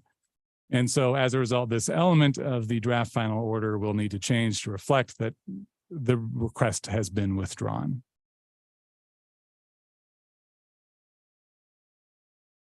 I'll move now to the natural gas revenue requirement. Staff's analysis of the record in this case produces a zone of reasonableness that ranges from $15.8 million increase to $23.1 million. That $15.8 million figure is based on adjustments to Northwestern's rebuttal testimony. Again, the adjustments are listed here as with the electric revenue requirement. Downward adjustments for depreciation, incentive compensation expenses, stock-based compensation, natural gas production asset step down, which we'll discuss in a little bit greater detail further on, and an ROE that was reduced to 9.19%. Those adjustments lead to the low end of the reasonable range. The high end also includes some downward adjustments from Northwestern's rebuttal position. This includes adjustments for stock-based compensation, for the natural gas production asset step down, and still a downward adjustment to the ROE, bringing it to 9.78%. Again, as I did before, I'll flip backwards to highlight that the differences in the low end and high end are primarily attributable to depreciation, incentive compensation expense, and that ROE changing between the two scenarios. The order approves the settlement agreements, the draft order in front of you approves the settlement agreements stipulated natural gas revenue requirement increase of $18.2 million. It's important to note, though, that we are now in the year 2023, and as a result, the natural gas production asset step down kicks in. And in fact, in this current year, that requires a reduction of $738,000. The resulting natural gas revenue requirement increase would therefore be $17.4 million. The increase approved in this order is a $9.1 million reduction from the $26.5 million increase that Northwestern requested in its rebuttal position. The interim increase for the natural gas side that the commission authorized to begin on October 1 of last year was $1.7 million. In addition, the natural gas revenue requirement increased by $2.8 million effective on January 1 of last year as a result of Northwestern Energy's tax tracker docket. So of the $17.4 million approved in this order, $4.5 million is already being reflected in the rates currently paid by Northwestern's customers. Compared to natural gas-based revenues generated in the interim and property tax adjustments, the increase is 8.3%. It's important to discuss this, though, in the context of the overall natural gas supply charges. Natural gas supply charges have dropped significantly. The average monthly bill for a residential customer was actually higher in August 2022 than it would be under the rates approved in this order due to that reduction in the natural gas supply charges. All things considered, the average bill, if you assume an average use of 65 therms per month, would actually drop $8.74 or 12.8% between August 2022 and the rates described in this order. And again, that is because it is a substantial drop in the natural gas supply charges. I want to obscure the fact that this is, as we'll discuss later, still a rate increase for customers, but in the overall sense of where we stand today with supply charges as they are, it is still a decrease from the prior year. Yes. A quick question for you, Mr. Hamilton, just for public consumption. How does Northwest Energy obtain its natural gas? Mr. President, yeah, if I could, I would love to pass that one on to one of regulatory so I can take a break from talking. Okay. Mr. Duncan? Mr. President, Northwestern, number one, has some of its own production assets. up on the High Line. And I believe the last numbers I saw was that they produce about 16% of Northwestern's natural gas requirements. The rest they go to the market. They buy it on the market. They do try in the summer to buy gas when it's cheaper, and they put it into storage.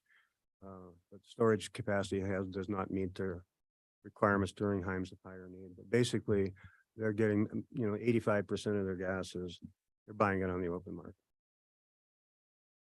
So the obvious follow-up to that, Mr. Duncan, does the Public Service Commission in any way approve or disapprove of open market purchases?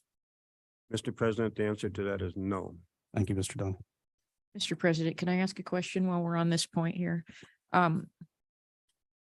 Lucas, I want to be sure that I'm understanding something I think very important that you've covered here to this point, and that is that all things considered, the net effect of this draft order that's before us today, if it's approved, will result in a $3.50 per month increase on the average monthly residential customer's electric bill over what they are currently paying.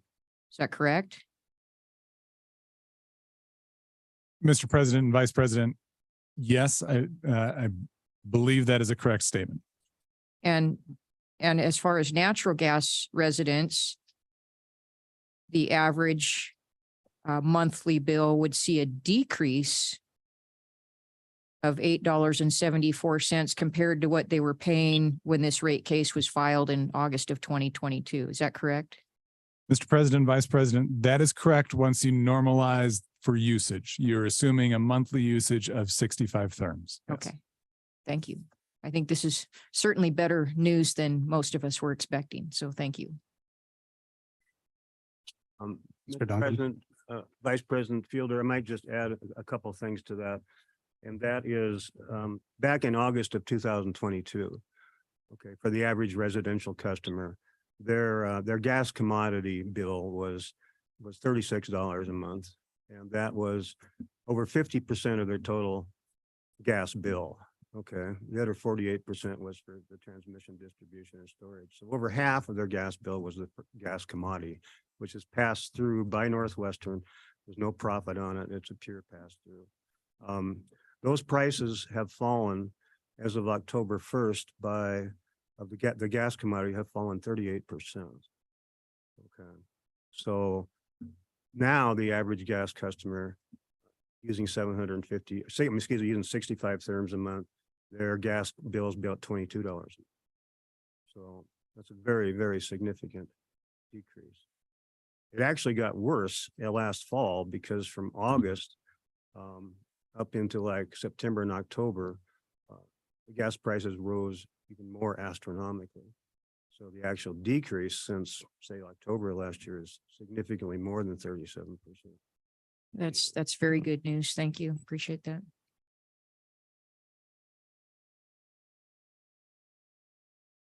Thank you, Gary. Carrying on to the natural gas rate allocation and design. Approximately a 14% increase is allocated for residential employees, utilities, DBU firm transmission. Well, I'm not going to go through all of the list here, but for all of the classes listed here, you would expect to see 14% increase. For residential general service and the storage customer classes, you could expect to see an 11% increase as a result of the rate allocation described in the draft final order and within the stipulation and settlement agreement. The order also accepts the natural gas rate design that was agreed to by the settling parties. And with this rate design, only non-residential classes receive an increase in the monthly service charges. Converse of that means, of course, that residential customer classes would not receive an increase in their monthly service charges. So I'll move now into another element that was very hotly contested throughout the rate case, and that is this concept of the three riders that Northwestern Energy proposed. First was the reliability rider. Under the stipulation and settlement agreement, this rider is not approved, as discussed in the draft order. The stipulating parties agreed that Northwestern may request a one-time PCAM base cost adjustment When YCGS, otherwise known as the Yellowstone County Generating Station, otherwise known as the Laurel Generating Station before it, when that is placed in service. Now, if filed, that application must include all the information that the commission requires for prudency review. Sorry, do we have a question? Okay. So the draft order details fairly exhaustively many of the elements that are involved in a prudency review that we would expect to see if Northwestern decides to go down this road of filing for a one-time PCAM base cost adjustment. This is very important, the third bullet. The order does not limit any non-settling party's ability to object to the filing, including on procedural grounds, including on the grounds that it is single issue rate making. As discussed in the draft order, this discussion of the PCAM base cost one-time adjustment is an agreement only between the settling parties. Doesn't bind the commission to pursue it, doesn't bind any of the parties to go along with it either. But other than, of course, the settling parties have agreed not to object on procedural grounds. It'll still require full prudency analysis if it's done, and the commission will still, I am confident, hear arguments from parties about whether it should even be considered in the first place. So that is all preserved within the context of the draft final order. And Gary would like to add too. I'd like to add a comment about the prudency of Yellowstone Generating Station. As you know, at the hearing, many parties questioned the prudency of building the Yellowstone gas. It was quite an issue, and there was much discussion about what type of prudency review would be done on that, when it would be done. So I'm pleased that the way our order has come out on this, because number one, you need to understand that there is not one dime of Yellowstone County Generating Station money in the current rate case. Zero. Okay. The first attempt by Northwestern to recover that would be through this one-time PCAM filing, which they have said will take place near the time of when the plant goes into service. What they would be asking for in that filing is to recover essentially their operating costs for that plant through the PCAM, not the rate basing of the asset or putting it into or earning on that asset. They would not do that until they file the general rate case. But the way this thing is set up now is that before any costs of Yellowstone Generating Station, including the operating costs through the PCAM, would be approved by this commission, there is going to be a full prudency hearing on the Yellowstone County Generating Station. And we went through and listed all of the items they filed in their pre-approval docket when they first, when they filed for Yellowstone County Generating Station, stating that that's the minimum amount of information we expect to see, and that this will be open to all interested parties, and that there may be significant more information required. So I'm fully confident that that plant's going to get a full prudency review with all interested parties having the opportunity to participate. So Mr. Duncan, Mr. Hamilton, I generally don't refer to public comment, but because it's not a part of the record in this matter, but I think we had some confusion this morning in the public comment about what happens for treatment of the Laurel or YCGS plant in this matter. And as I understand from you, Mr. Duncan, if this draft order is approved, we are not approving any recovery for that plant. Is that correct? That's correct. There was no dollars, operating expense, taxes, depreciation, any rate, nothing was asked for Yellowstone Generating Station in this rate case. There's nothing in it at the current time. Thank you, Mr. Duncan. Mr. Hamilton. All right, thank you, Mr. President. Moving on to the next rider, business technology rider. Fairly simple outcome here. It's simply not approved. No special terms to discuss either in this settlement agreement or in the draft final order. It is simply rejected. There was also a wildfire mitigation rider. This is again not approved as a result of the draft final order and the settlement agreement between the parties. The settling parties did agree that Northwestern may defer and accumulate incremental wildfire mitigation expenses subject to annual caps, which were specified in the settlement and are incorporated into the draft final order. Deferred expenses would be eligible for recovery in a future rate case, subject to a complete commission prudence determination. So again, this is a zero impact in the short term. All of this does is allow Northwestern to track all of their expenses up to those caps and then make a case for the recovery of those expenses in a future proceeding. Let's turn now to a few miscellaneous issues that don't neatly fit in any of the prior categories, beginning with demand side management. Northwestern had originally proposed in their application to capitalize the costs of demand side management, or DSM. As a result of this settlement agreement and the draft final order, those costs will not be capitalized. They will continue to be recovered through the PCAM, which we discussed in great detail before. And the DSM program will be the subject of future working group discussions. And this dovetails into the next topic, which is the fixed cost recovery mechanism. The commission had originally approved a fixed cost recovery mechanism, or FCRM, in Northwestern's last electric rate case, docket 2018.02.012. That pilot program never really got off the ground. And as a result of the stipulation and the draft final order, it would be eliminated officially.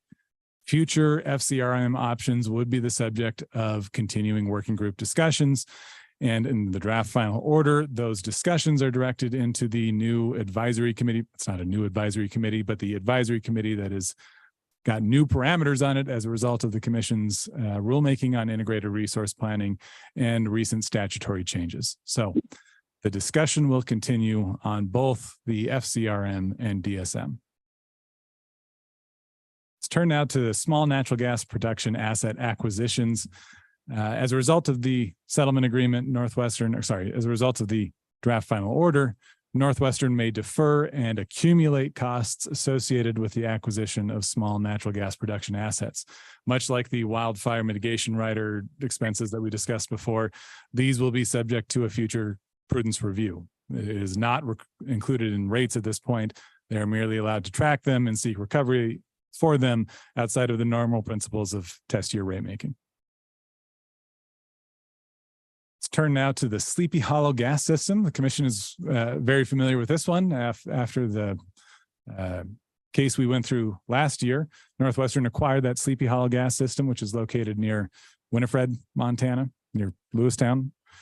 Northwestern's natural gas rate base and operating maintenance expenses for the natural gas side of their utility do reflect the acquisition of Sleepy Hollow. Under the draft final order, Northwestern may defer and accumulate any costs that exceed the 2022 known and measurable expense adjustment. And those deferred costs, again, will be subject to a future prudence review if Northwestern seeks recovery of them in a later rate case. So in conclusion, question before the commission is whether to adopt the draft final order as the commission's final order in this proceeding. If the commission decides to approve the draft final order, we would also recommend that you authorize staff to make non-substantive revisions to improve accuracy and clarity. Admittedly, the draft final order includes some typos, includes some errors that impede the accuracy and clarity of the writing. These, however, would be non-substantive changes, so you should expect, if you authorize staff to do this, that the resolution of all these key issues would remain the same. So with that, I will happily stand for any questions that the commission may have and offer my regulatory colleagues as well. Mr. Duncan, anything to add? Commissioners, I would add that I think as Vice President Fielder knows, when this thing was first filed, we were trying to figure out how many pages this thing was.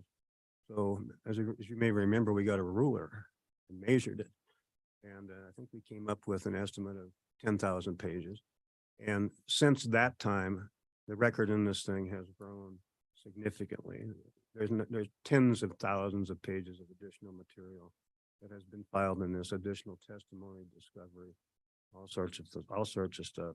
The commission staff basically had about 12 or 13 staffers that have worked on this over the last 14 months. Moving from accountants to economists, attorneys.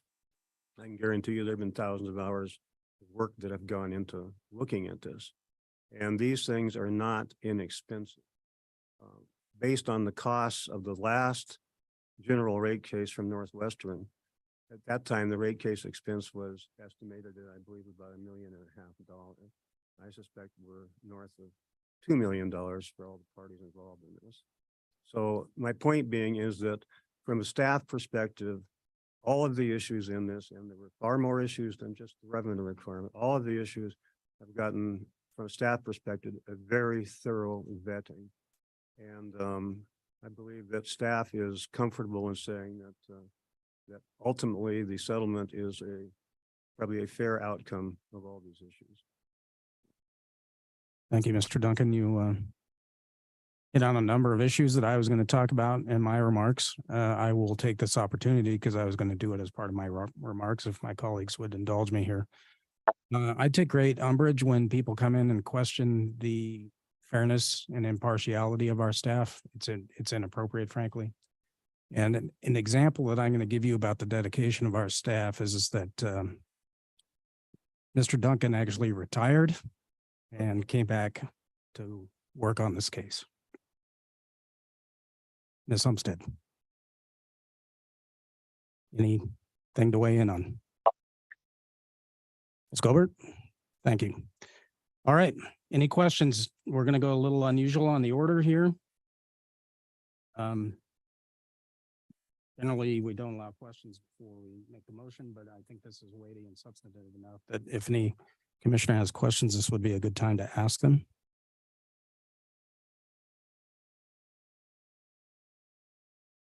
All right. It's not a question, Mr. President, but I just wanted to follow up on what you were saying. And what Mr. Duncan talked about, and that is there was I think more than one of the people that were, the consumers, the public that commented this morning used the term rubber stamping. And one of them, I'm disappointed that he left after his photo session. So hopefully he will listen to this later. But so if I could just make some comments to that. Sure. Allegation of rubber stamping, again, following up on what you said, this might seem a little redundant, but I still want to express myself and my appreciation to the PSC staff, my gratitude to their diligent work, including but not limited to the way the final, draft order was written. The details and understandable explanations provide the public an inkling of insight into the sophisticated and thorough analysis done by the PSC, tens of thousands of pages of data, graphs, tables, thousands of hours, you said, models, arguments, and applying those that information to formulas, including the revenue requirements. So, so I take umbrage as well when people talk about rubber stamping, when I know how hard you work, and I so appreciate your hard work. Commissioner Panochi. Sure. Any other questions at this point in time? Seeing none, I would entertain a motion. Commissioner Bukacek. I move to approve the 103-page final draft order as the final decision in Northwestern's general rate case. Rates approved to be effective for service rendered on and after November 1st of 2023, and authorize staff to make non-substantive edits to improve accuracy and clarity. Is there a second? I'll second. So we have motion and second. Discussion, Vice President Fielding. Mr. President, thank you. And I also wish to thank our staff for their excellent analysis, the deep and thorough review that this case has received by not only the staff, but commissioners as well over these last 13 months. I would like to be able to say no to any cost increases. This country is seeing astounding cost increases across the board in every way, and none of us like it. But the reality is we have to follow the law, and we have to allow utility companies that we regulate to recover their legitimate expenses. We have to allow them the opportunity to earn a fair rate of return on their investment risk. We are bound by law. We cannot simply say no. Regarding my concerns with this case, I'm pleased to see that what the customer, the average residential electric customer, will notice on their bill after this order goes into effect, if it is approved today, will be a mild increase of $3.50 a month as a result of this decision, and a decrease in their natural gas monthly average of almost $9 a month, less than what they were paying when this case was filed in 2022. Again, I will repeat that that is very good news that I don't think any of us were expecting. I do have one outstanding issue, Mr. President, with the case that has not been addressed. And I understand that the rate base has largely remained stagnant over the last 4 or 5 years since the last case was determined and the final order was issued by this commission.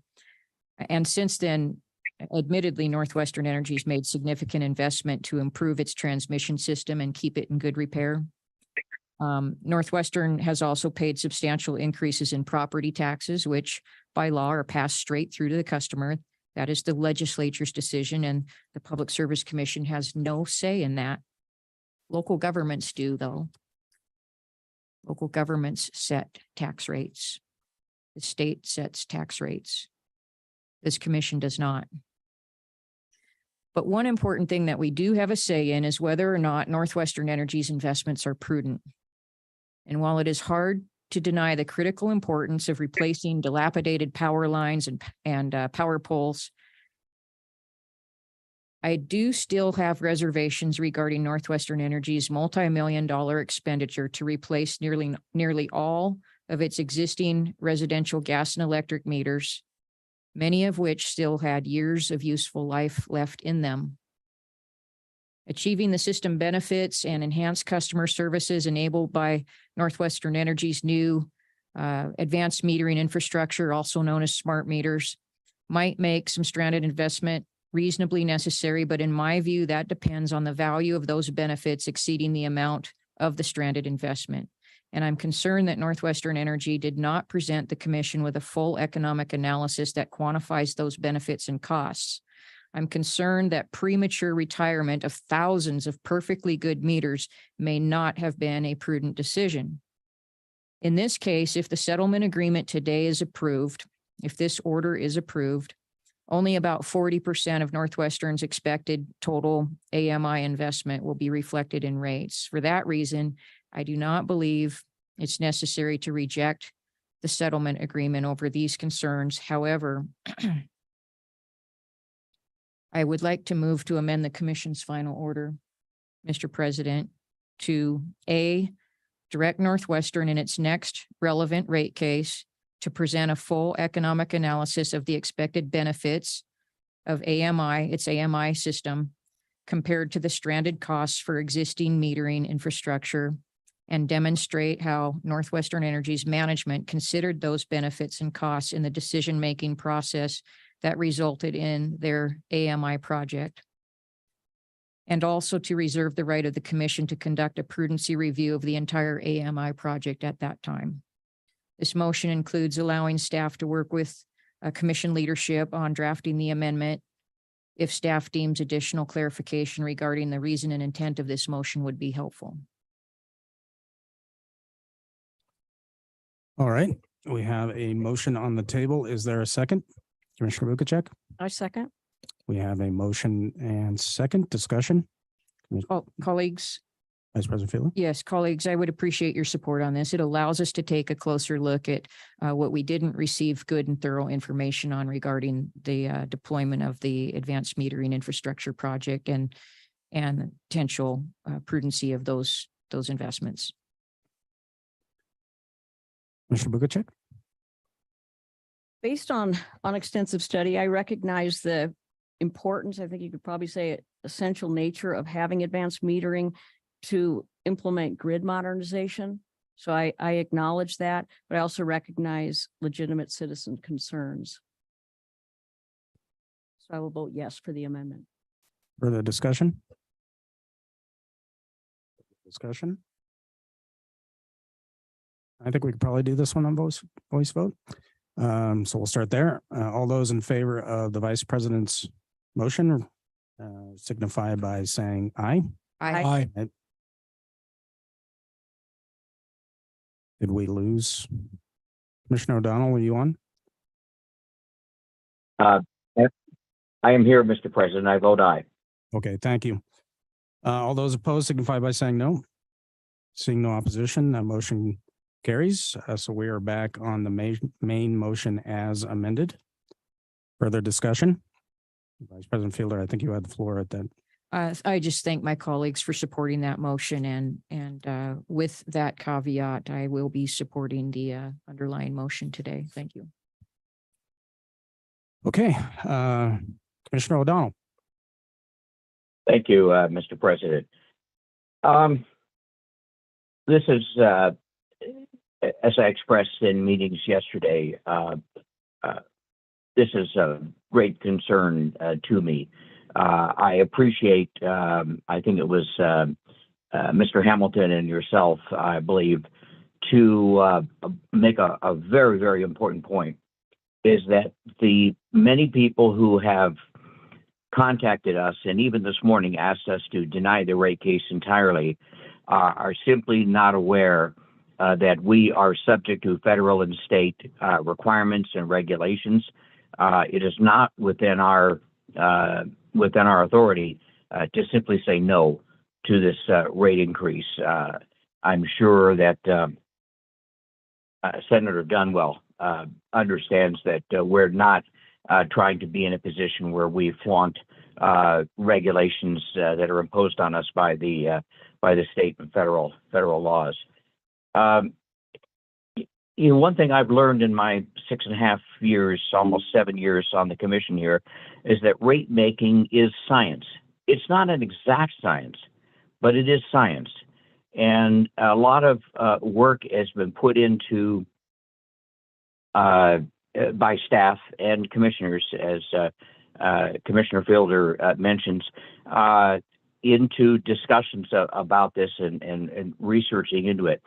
As I expressed just the other day, I understand the point of view that Mr. Hamilton pointed out about the rate causer and the effect upon the apportionment of rate classes. I fully understand that.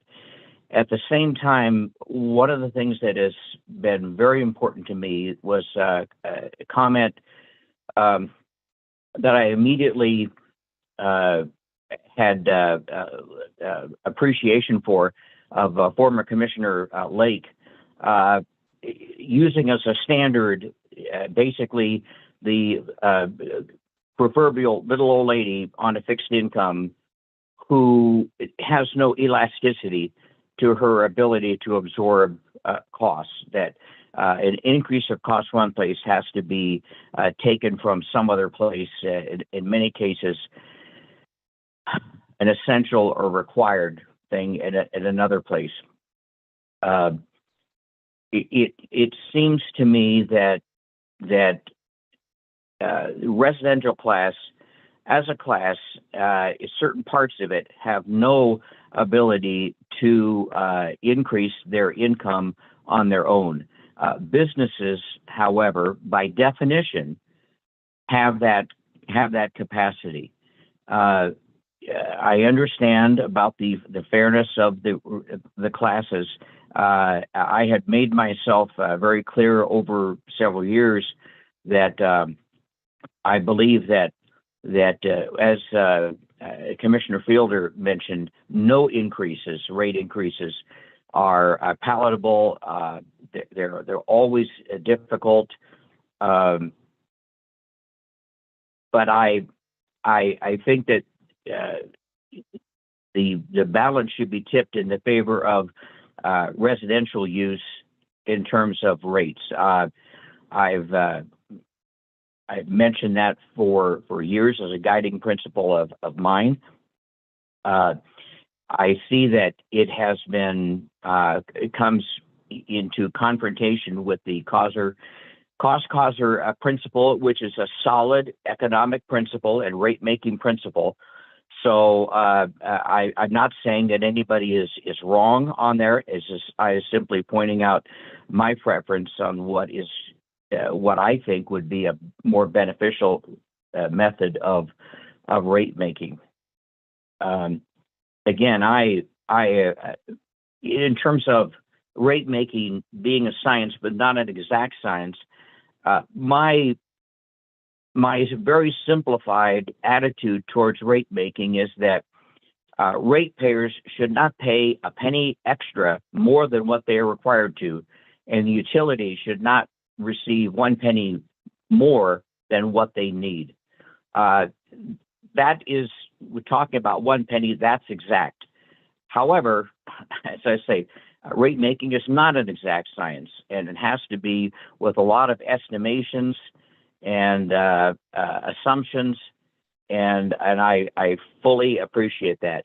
My purpose of my commentary today is to point out that the comments that many of the interveners and testifiers have made are absolutely valid, and they're very meaningful to me. I feel that the research and recommendations of staff are not arbitrary and capricious. They're based upon solid and acceptable and procedural precedent, and that all parties deserve to have us follow precedent so that we're not dealing with surprises and that nobody can count on. Having said that, I am reluctantly, with several misgivings, I will vote aye. But anyway, I wish to thank the staff again, as others have said, for the tremendous diligence on working this through. It has not been easy. The other thing I wanted to mention is that in terms of stipulations, as I have made clear in the past, I do not like stipulations. I would rather go to the mat on this. I understand one of the staff attorneys pointed out to me that the work on this thing was as close as possible to taking Northwestern to the mat on this. I really appreciate that.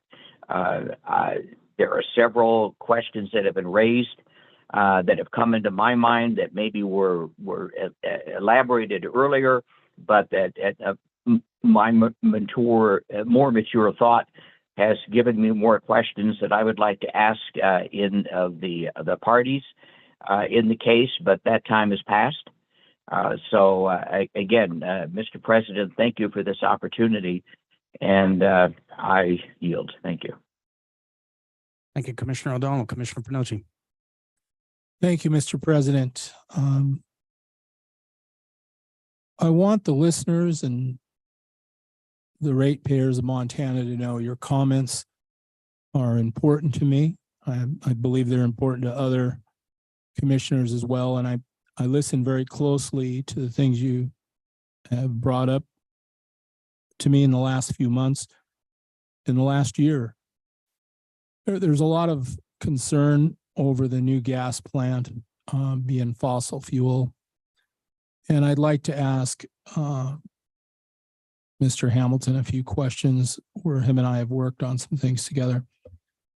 Mr. Hamilton, you and I have worked closely on a high efficiency docket over the past couple of years here, and trying to meet those goals of high efficiency and meet a lot of the questions the ratepayers bring up.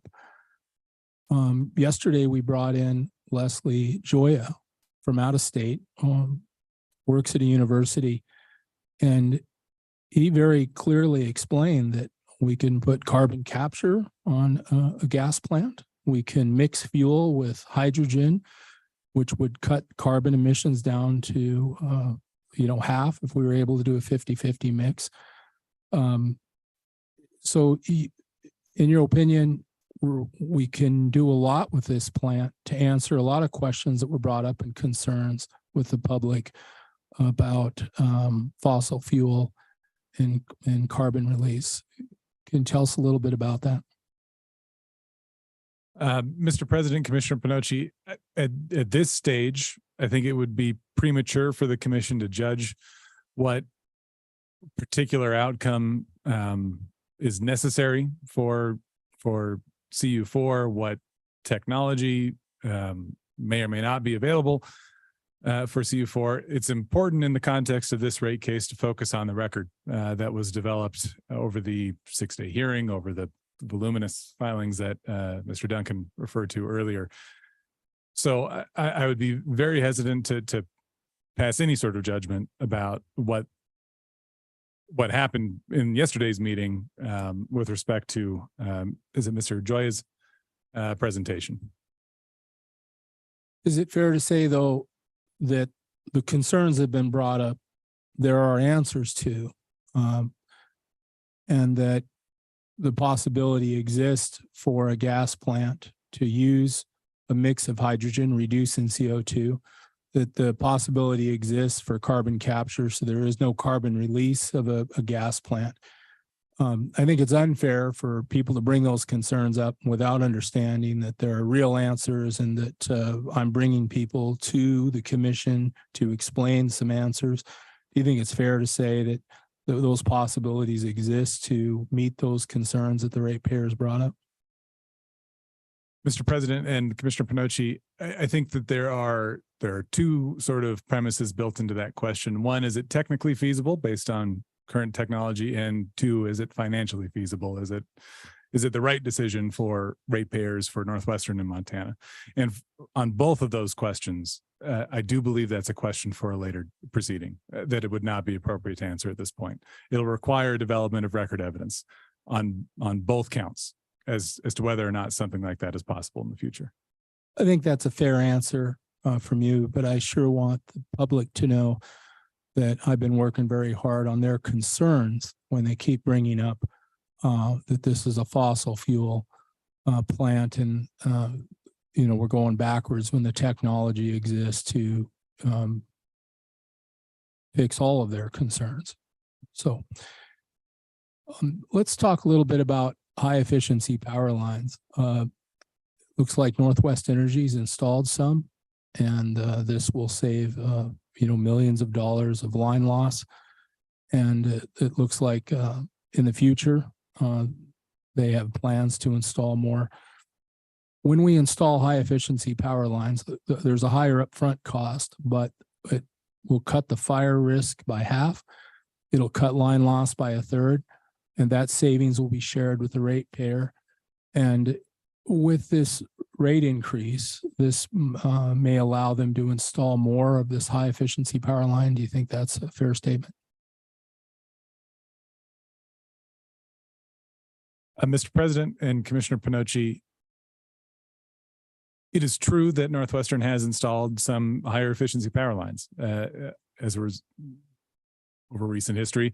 And as those assets are installed on their system and become used and useful, they will be included in that rate base, which is an important element of the calculation of a revenue requirement, or in this case, a range of acceptable revenue requirements.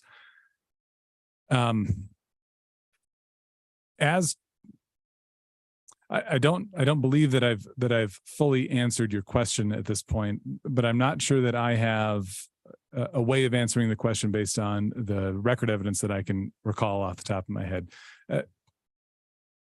If you wouldn't mind, would you mind repeating the tail end of your question?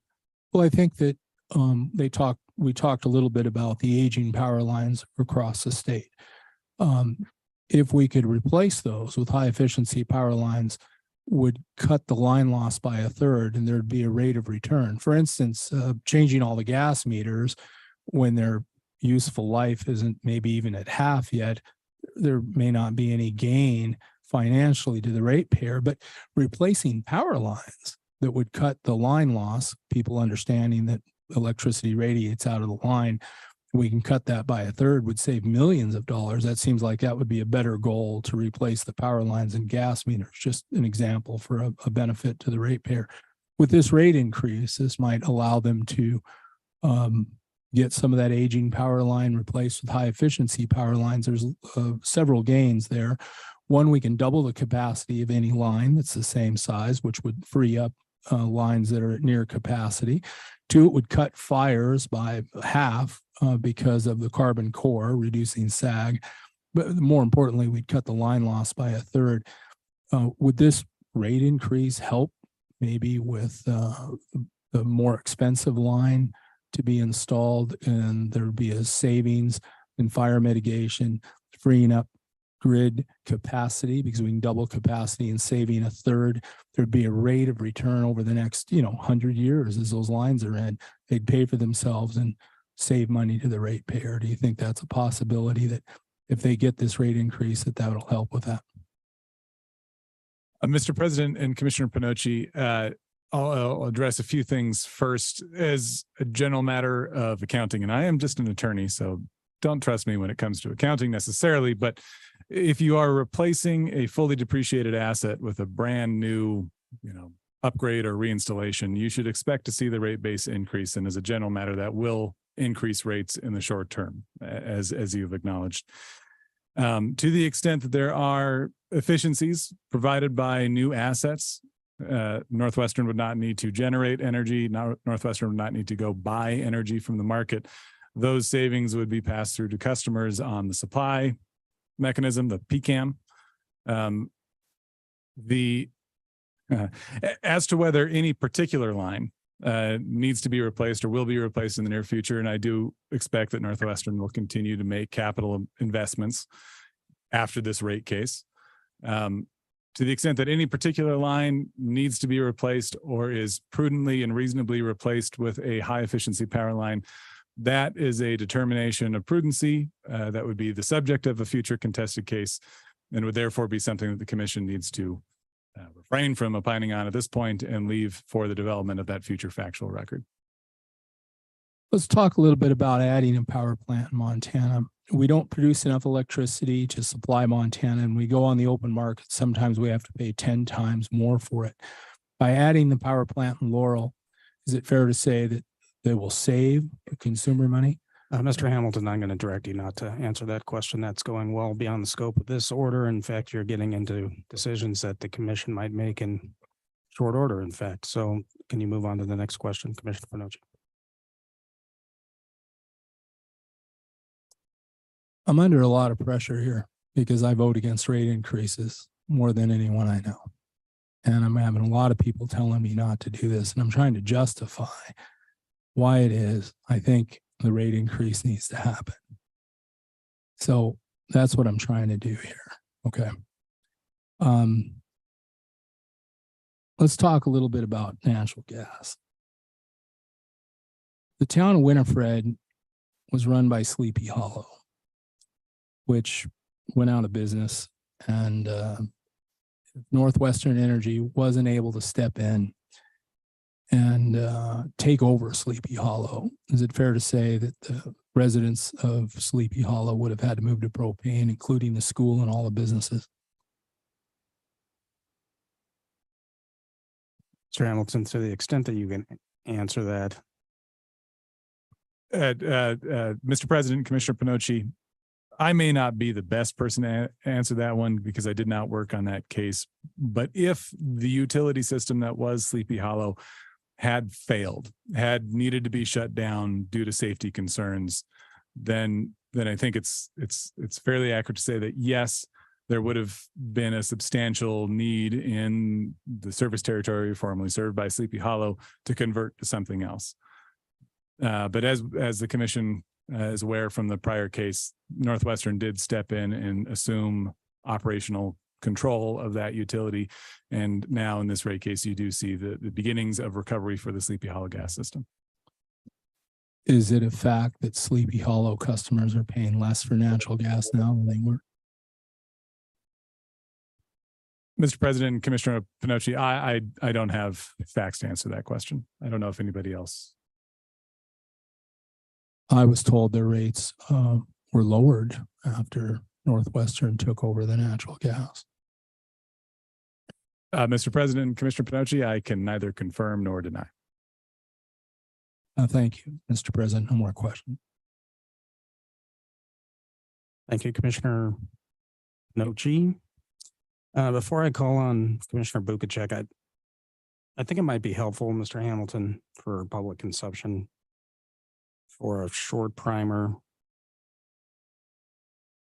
on rate design and generally how increases are allocated to the different customer classes. And then once that's answered, I'd like to query you about legal standards as related to that. So I don't know who wants to step up and provide a basic primer. Mr. President, if I can volunteer Haley to provide a background on the embedded cost of service and rate design. Ms. Gobert, thank you. Mr. President, just to clarify, you're asking for clarification on how parties take the revenue requirement and then allocate that to particular customer classes? Correct. And then, of course, how we would review that for accuracy.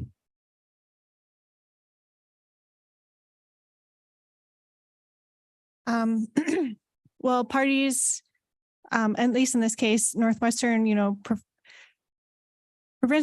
presented their application. There was a proposed revenue requirement in there. The other parties take that and they develop their own cost of service study. There is a variety of ways a party can take that. There's no right or wrong way. There's a variety of ways to functionalize and classify the embedded cost of service.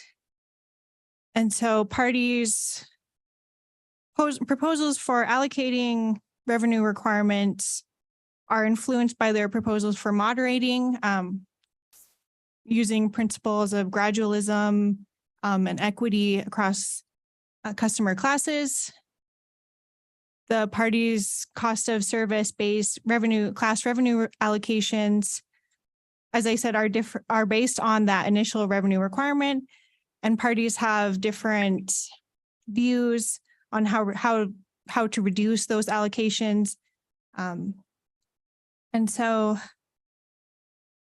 it is difficult for staff to provide a zone of reasonableness in this area.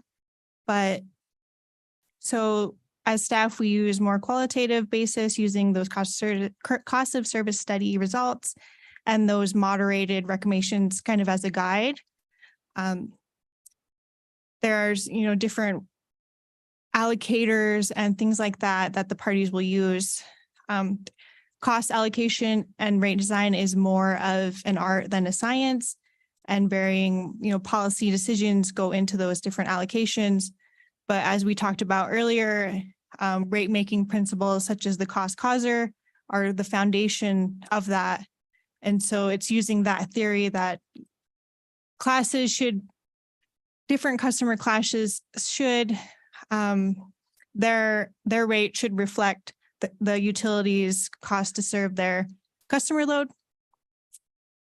If you have anything more particular, I can elucidate, but that is kind of a very rough presentation of that. Ms. Gobert, always want to emphasize your name. Mr. Hamilton, during the evidentiary portion of this matter, were cost of service studies entered into the record in this matter? Mr. President, yes. And when it comes to our decision-making as a commission, are we required by general principles of administrative procedures and/or common law to look at what evidence is presented to the commission in order to make decisions? Mr. President, yes, your findings of fact must be based on record evidence. And do you recall, Mr. Hamilton, who conducted the cost of service surveys in this matter?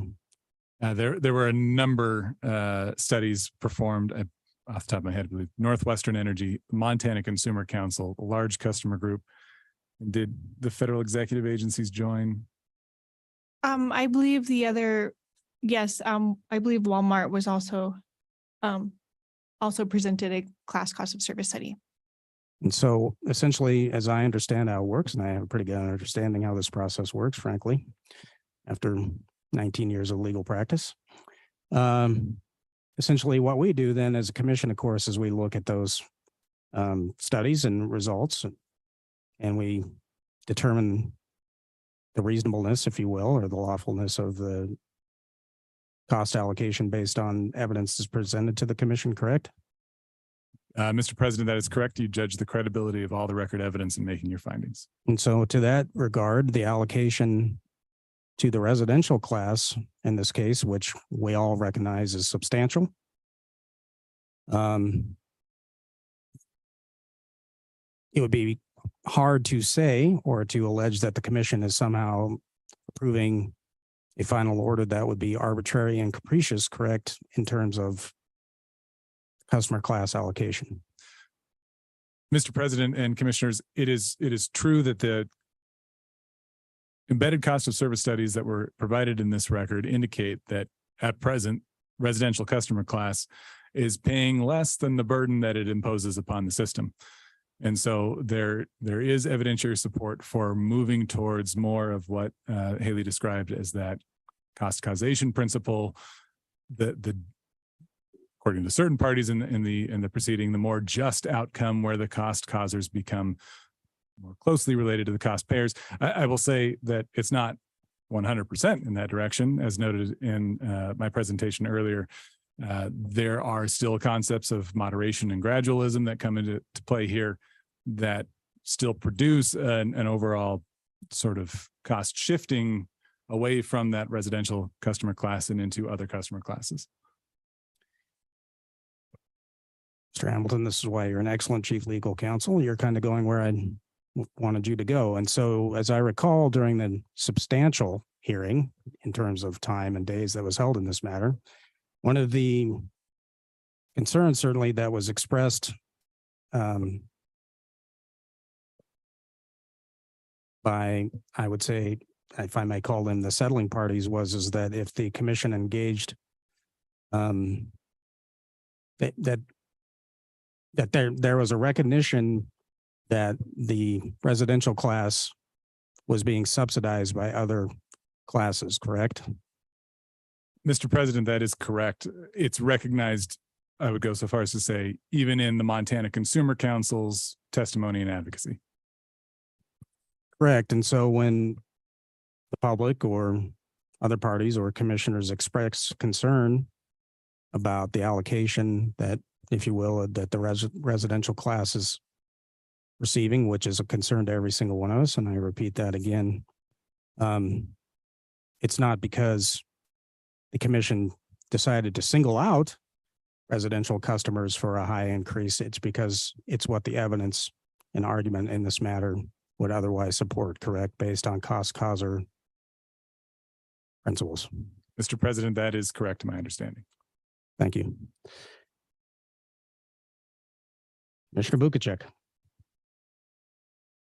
So listening carefully to the public commenters today and in the past,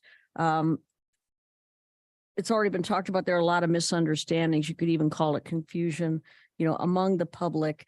And so of all the things that were expressed today that I consider to be misunderstandings, I picked my top three, and you've pretty much covered, I think, all of them to a great extent.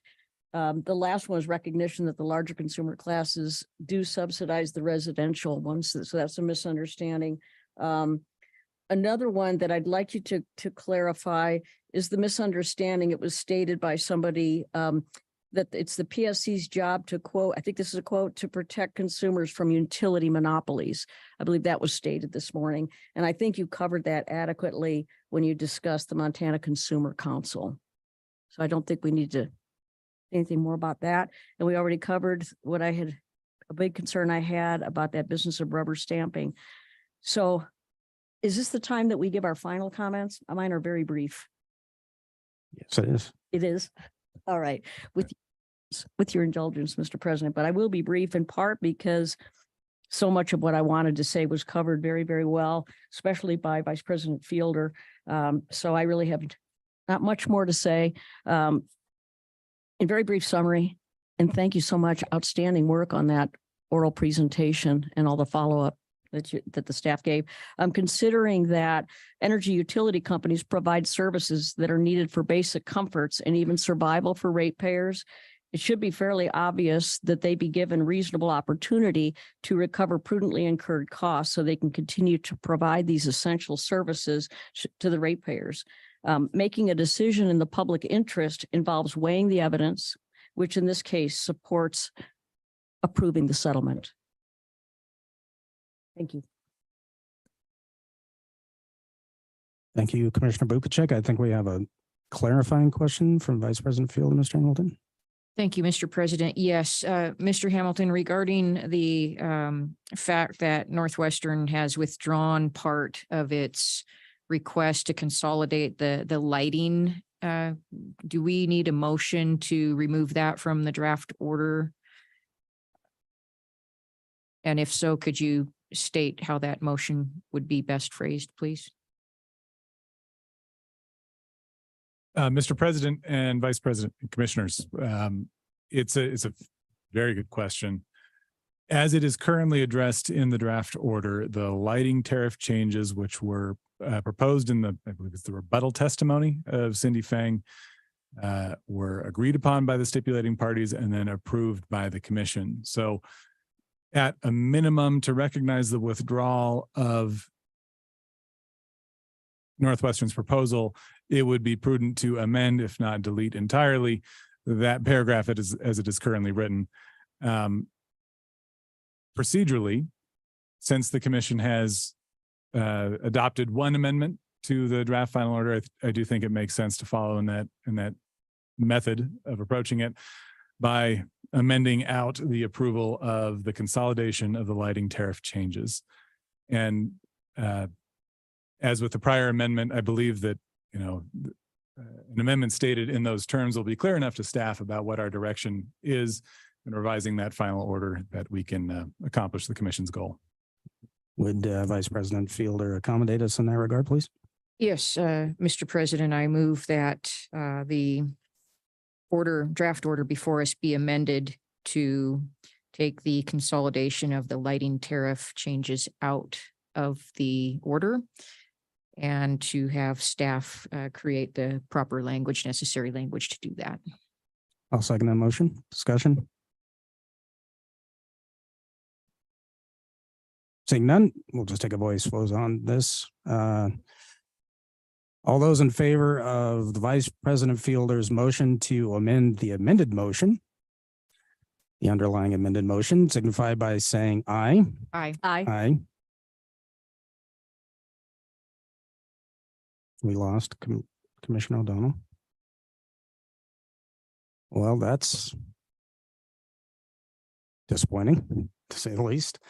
We will hold this hearing in abeyance at this point.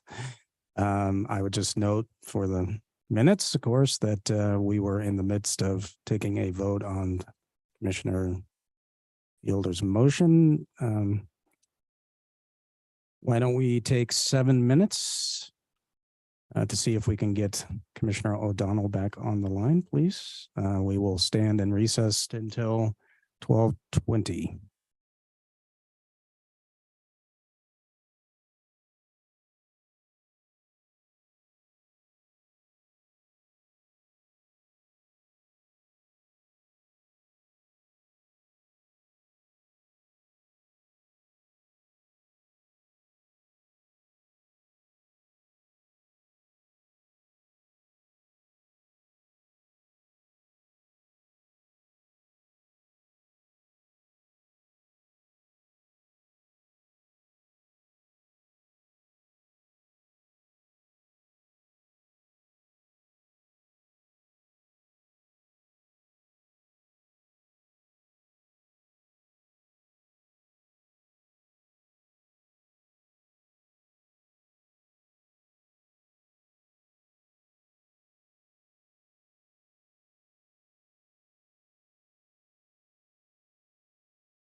I am reconnected.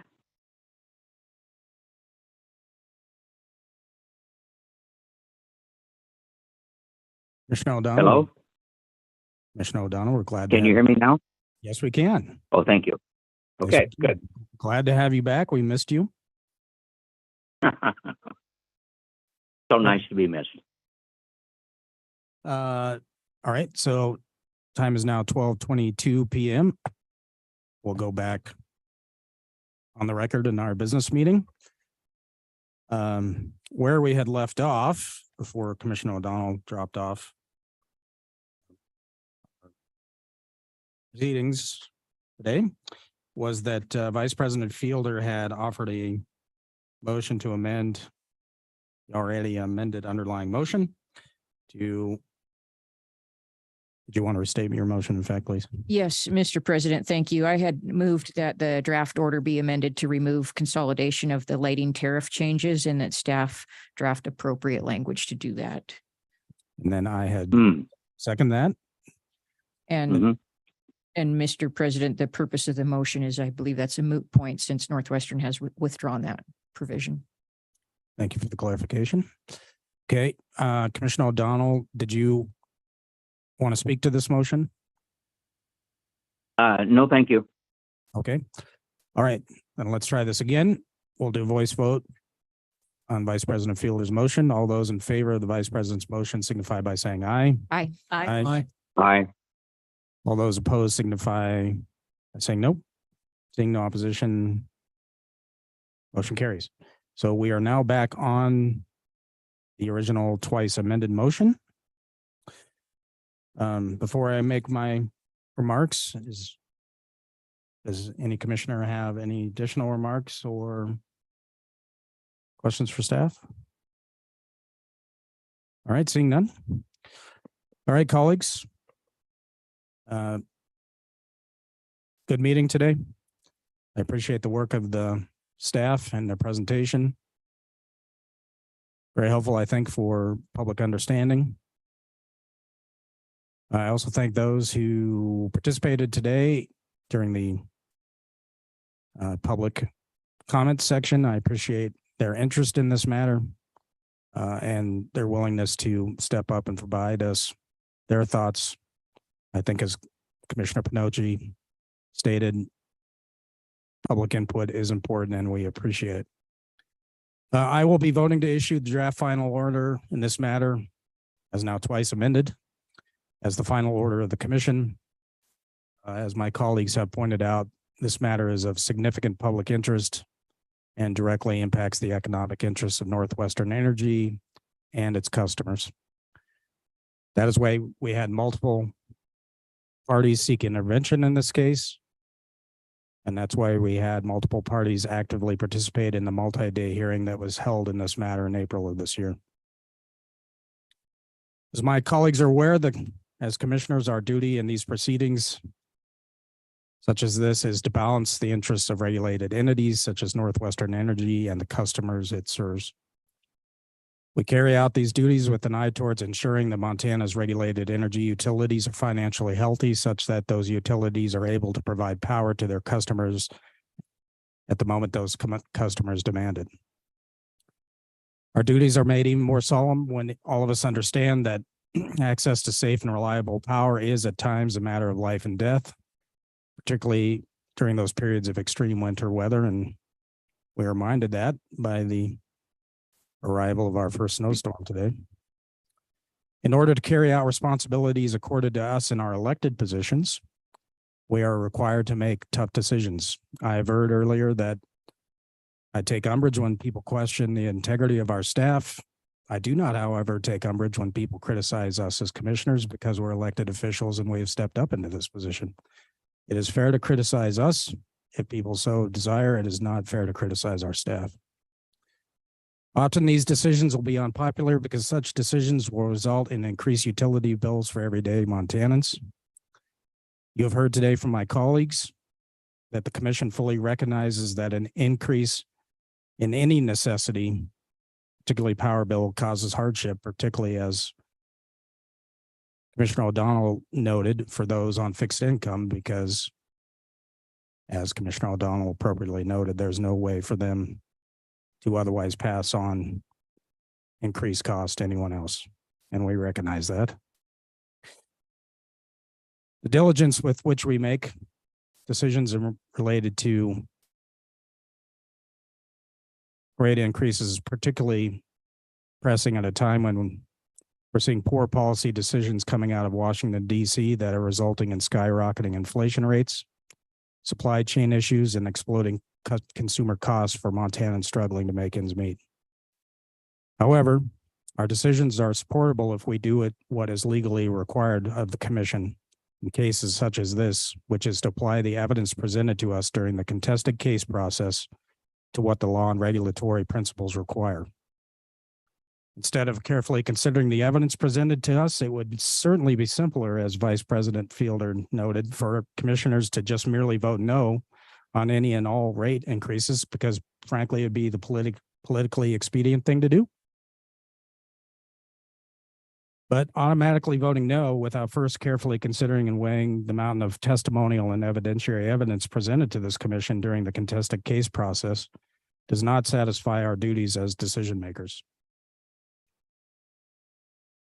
With this stated, after careful consideration of all the testimony and evidence presented in this matter, and I want the record to note, for purposes of any legal challenge to this, that I have read the entire record.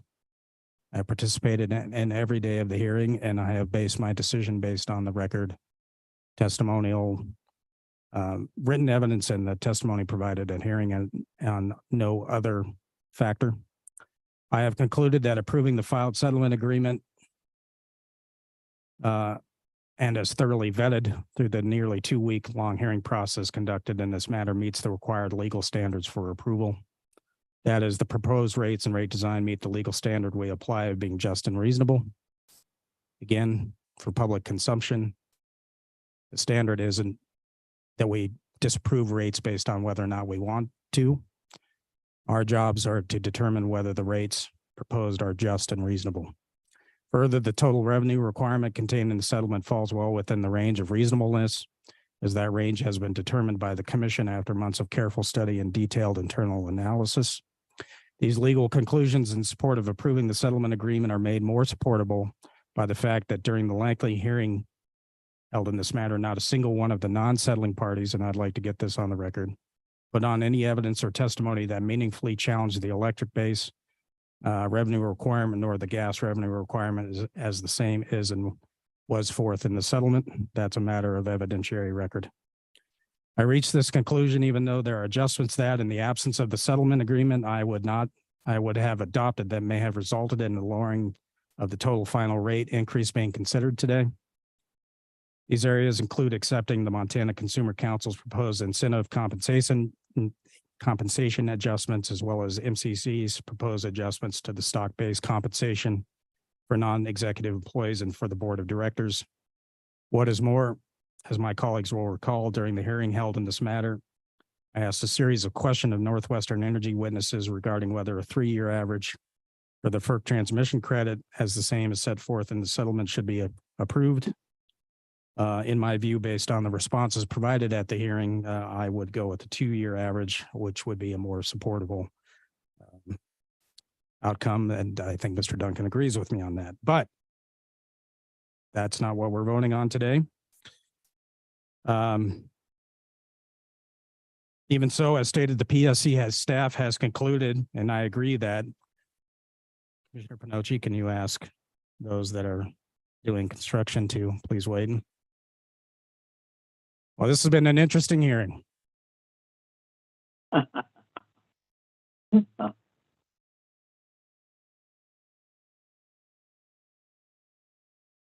Thank you for providing that service, Commissioner Pinocci. As you know, today, this PSC staff has concluded, and I agree, given the uncontested evidence, the commission finds itself in a place where the commission would be acting contrary to law and ignore what the evidence informs us as to what is a reasonable and supportable rate increase, particularly when making adjustments to the revenue requirement may compound the already existing problem in the settlement where the residential customer class is being subsidized by other classes. You heard me have a colloquy on that. The fact of the matter is, as I've noted in my comments, I am as concerned as all of my colleagues about the amount of increase that's being allocated to the residential class. But it's not an arbitrary, capricious decision to do so on part of the commission. It's what the evidence inform us should legally happen. There are other factors that militate in favor of supporting issuing the draft final order. First, the Montana Constitution makes clear it is the Montana Consumer Council, and there seems to be much public confusion on this. And I appreciate Commissioner Bukacek reinforcing it, but I'm going to reinforce reinforcement. It is the Montana Consumer Council, not the commission or intervening parties, that advocate on behalf of the interests of consumers of regulated utilities. Certainly we have intervening parties that come in and represent their particular rate class customers, but it's the Montana Consumer Council that is under the Montana Constitution designated as the representative of customers of regulated utilities. It is not the commission. Why is this important to this decision in this case? It is because the Consumer Council is a party to the settlement agreement before us. And in that capacity, the ratepayers representative has averred to us, the commission, its approval on behalf of Northwestern's utility customers that adoption of the settlement is, one, in the best interest of the ratepayer, and two, the proposed rate increase is reasonable. Second, and this is extraordinary, and Vice President Fielder already touched on this, but the public clearly doesn't understand that, and so it needs reinforcement. Some 18% of the total increase for electric rates is directly attributable to paying for increased property taxes. As I have previously noted in prior dockets, the Montana legislature has directed the commission to approve as a pass-through to customers property tax increases. For those that would like to double check that, that is found in Montana Code annotated 69-3-308. You can look it up if you're interested. Therefore, due to legislative decree, true increase approved by the commission amounts to roughly $67 million when one backs out the $14.5 million in tax increases. Same is true on the natural gas side. Of the stipulated 8.2 million natural gas increase, some 4.2 million or 23% of that increase is due to property tax increases. I think Commissioner Fielder stated it aptly. If you have concern about that, you have other elected officials you can certainly speak to, members of the Montana legislature or your local government officials.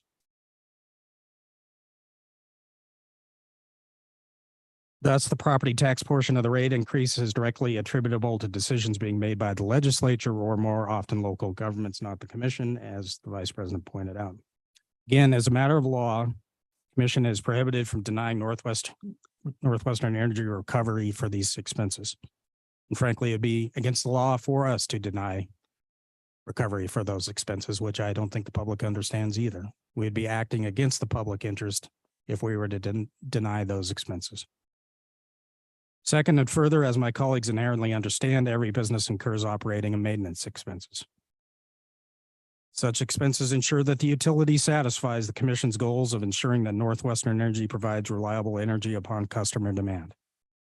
To this end, some 30% of the electric revenue requirement is dedicated to operation and maintenance expenses. These are expenses on their face, reasonably incurred expenses. It makes sense for the utility to maintain and preserve its major assets, such as its transmission lines and generation assets.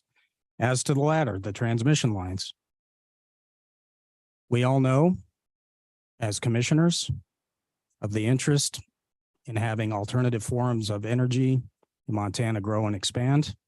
Well, they will only do so if Northwestern's transmission lines are there to provide the capability to move power. As to the gas increase, some 20% of the increase is directly attributable to operating and maintenance expenses. Again, a reasonable and expected business expense and cost.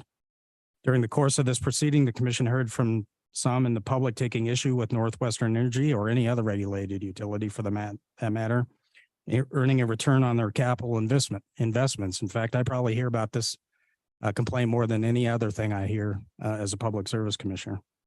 However, for public awareness, the public may not be aware that the United States Supreme Court has expressly held that regulated utilities, including the one involved in this case, are, quote, and I quote, entitled, that's the word they use, to have an opportunity to earn a fair return on the value of their investment. Therefore, if we don't, as a commission, allow Northwest Energy or any other regulated utility to earn a fair return on their investment, we would be acting contrary to law and the public good. Contrary to what some have claimed, a fair return does not mean no return for the utility on its investments. Any demands to the contrary are not only unreasonable, such demands request the commission ignore established law, as I have stated. To this end, the public should know that Northwestern Energy has represented to the commission that it has invested some $835 million in its electric system since 2017. And the public should know that Northwest Energy represents that has invested over $267 million into its natural gas system since the year 2015. These investments go to serving the public as is required by law as a regulated utility in order to meet what is required of them as a regulated utility. Much of this investment has been directed to the area of transmission improvements and upgrades, which I know Commissioner Pinocci has taken a keen interest in, and he has done so rightly. These investments are prudent given the rapid expansion of integrated and need to integrate renewable generation onto Northwest Energy's existing transmission system in order to meet carbon goals, as was discussed during the hearing in this matter. Again, these investments evidence that Northwestern is meeting its obligation to provide safe and reliable energy to its customers. Further, the commission's final order is supportable because it addresses concerns that were raised by the non-settling parties to this case. To wit, during the hearing held in this matter, several non-settling parties raised great and strong concern regarding Northwestern Energy's proposed reliability rider. These concerns are addressed in favor of the non-settling parties by the adoption of the settlement agreement, as Northwestern has agreed in paragraph 15 of the settlement to withdraw its request for approval of the rider. What is more, there was significant opposition from the non-settling parties and the Montana Consumer Council as to Northwestern's request to capitalize demand-side management costs moving forward, thereby removing them from the PCAM sharing mechanism. Mr. Hamilton talked about how the PCAM sharing mechanism works. In substance, it works that Northwest Energy has to assume a portion of its cost without being able to charge it to the ratepayers if they don't operate their utility prudently. Okay. This proposal too is not adopted in the draft commission order. Thus, this issue has been resolved in favor of those who oppose Northwestern's original demand side management request.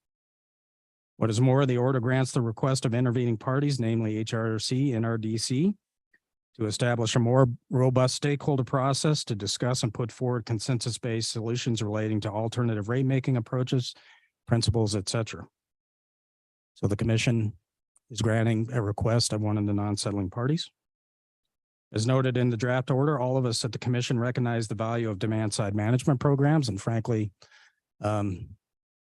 as power generation comes offline at a rate faster than we're able to replace it, demand-side management programs are going to become even more important in the future. As a result of this order should facilitate discussions that may result in customer savings moving forward. In closing, this order is the product of much deliberation and thorough review. It is a product of nearly 2-week hearing process. Multiple parties representing public interest groups to customer class groups participated in these proceedings and offered their input. The commission has gone out of its way to provide opportunities of the members of the general public to weigh in on these proceedings. Most critically, this order is the product of nearly 6 months of careful analysis by the excellent PSC staff.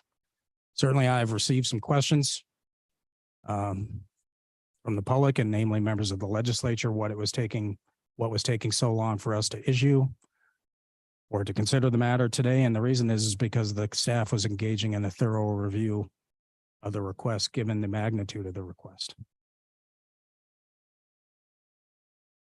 Cause and effect. I recognize and thank our staff for their work.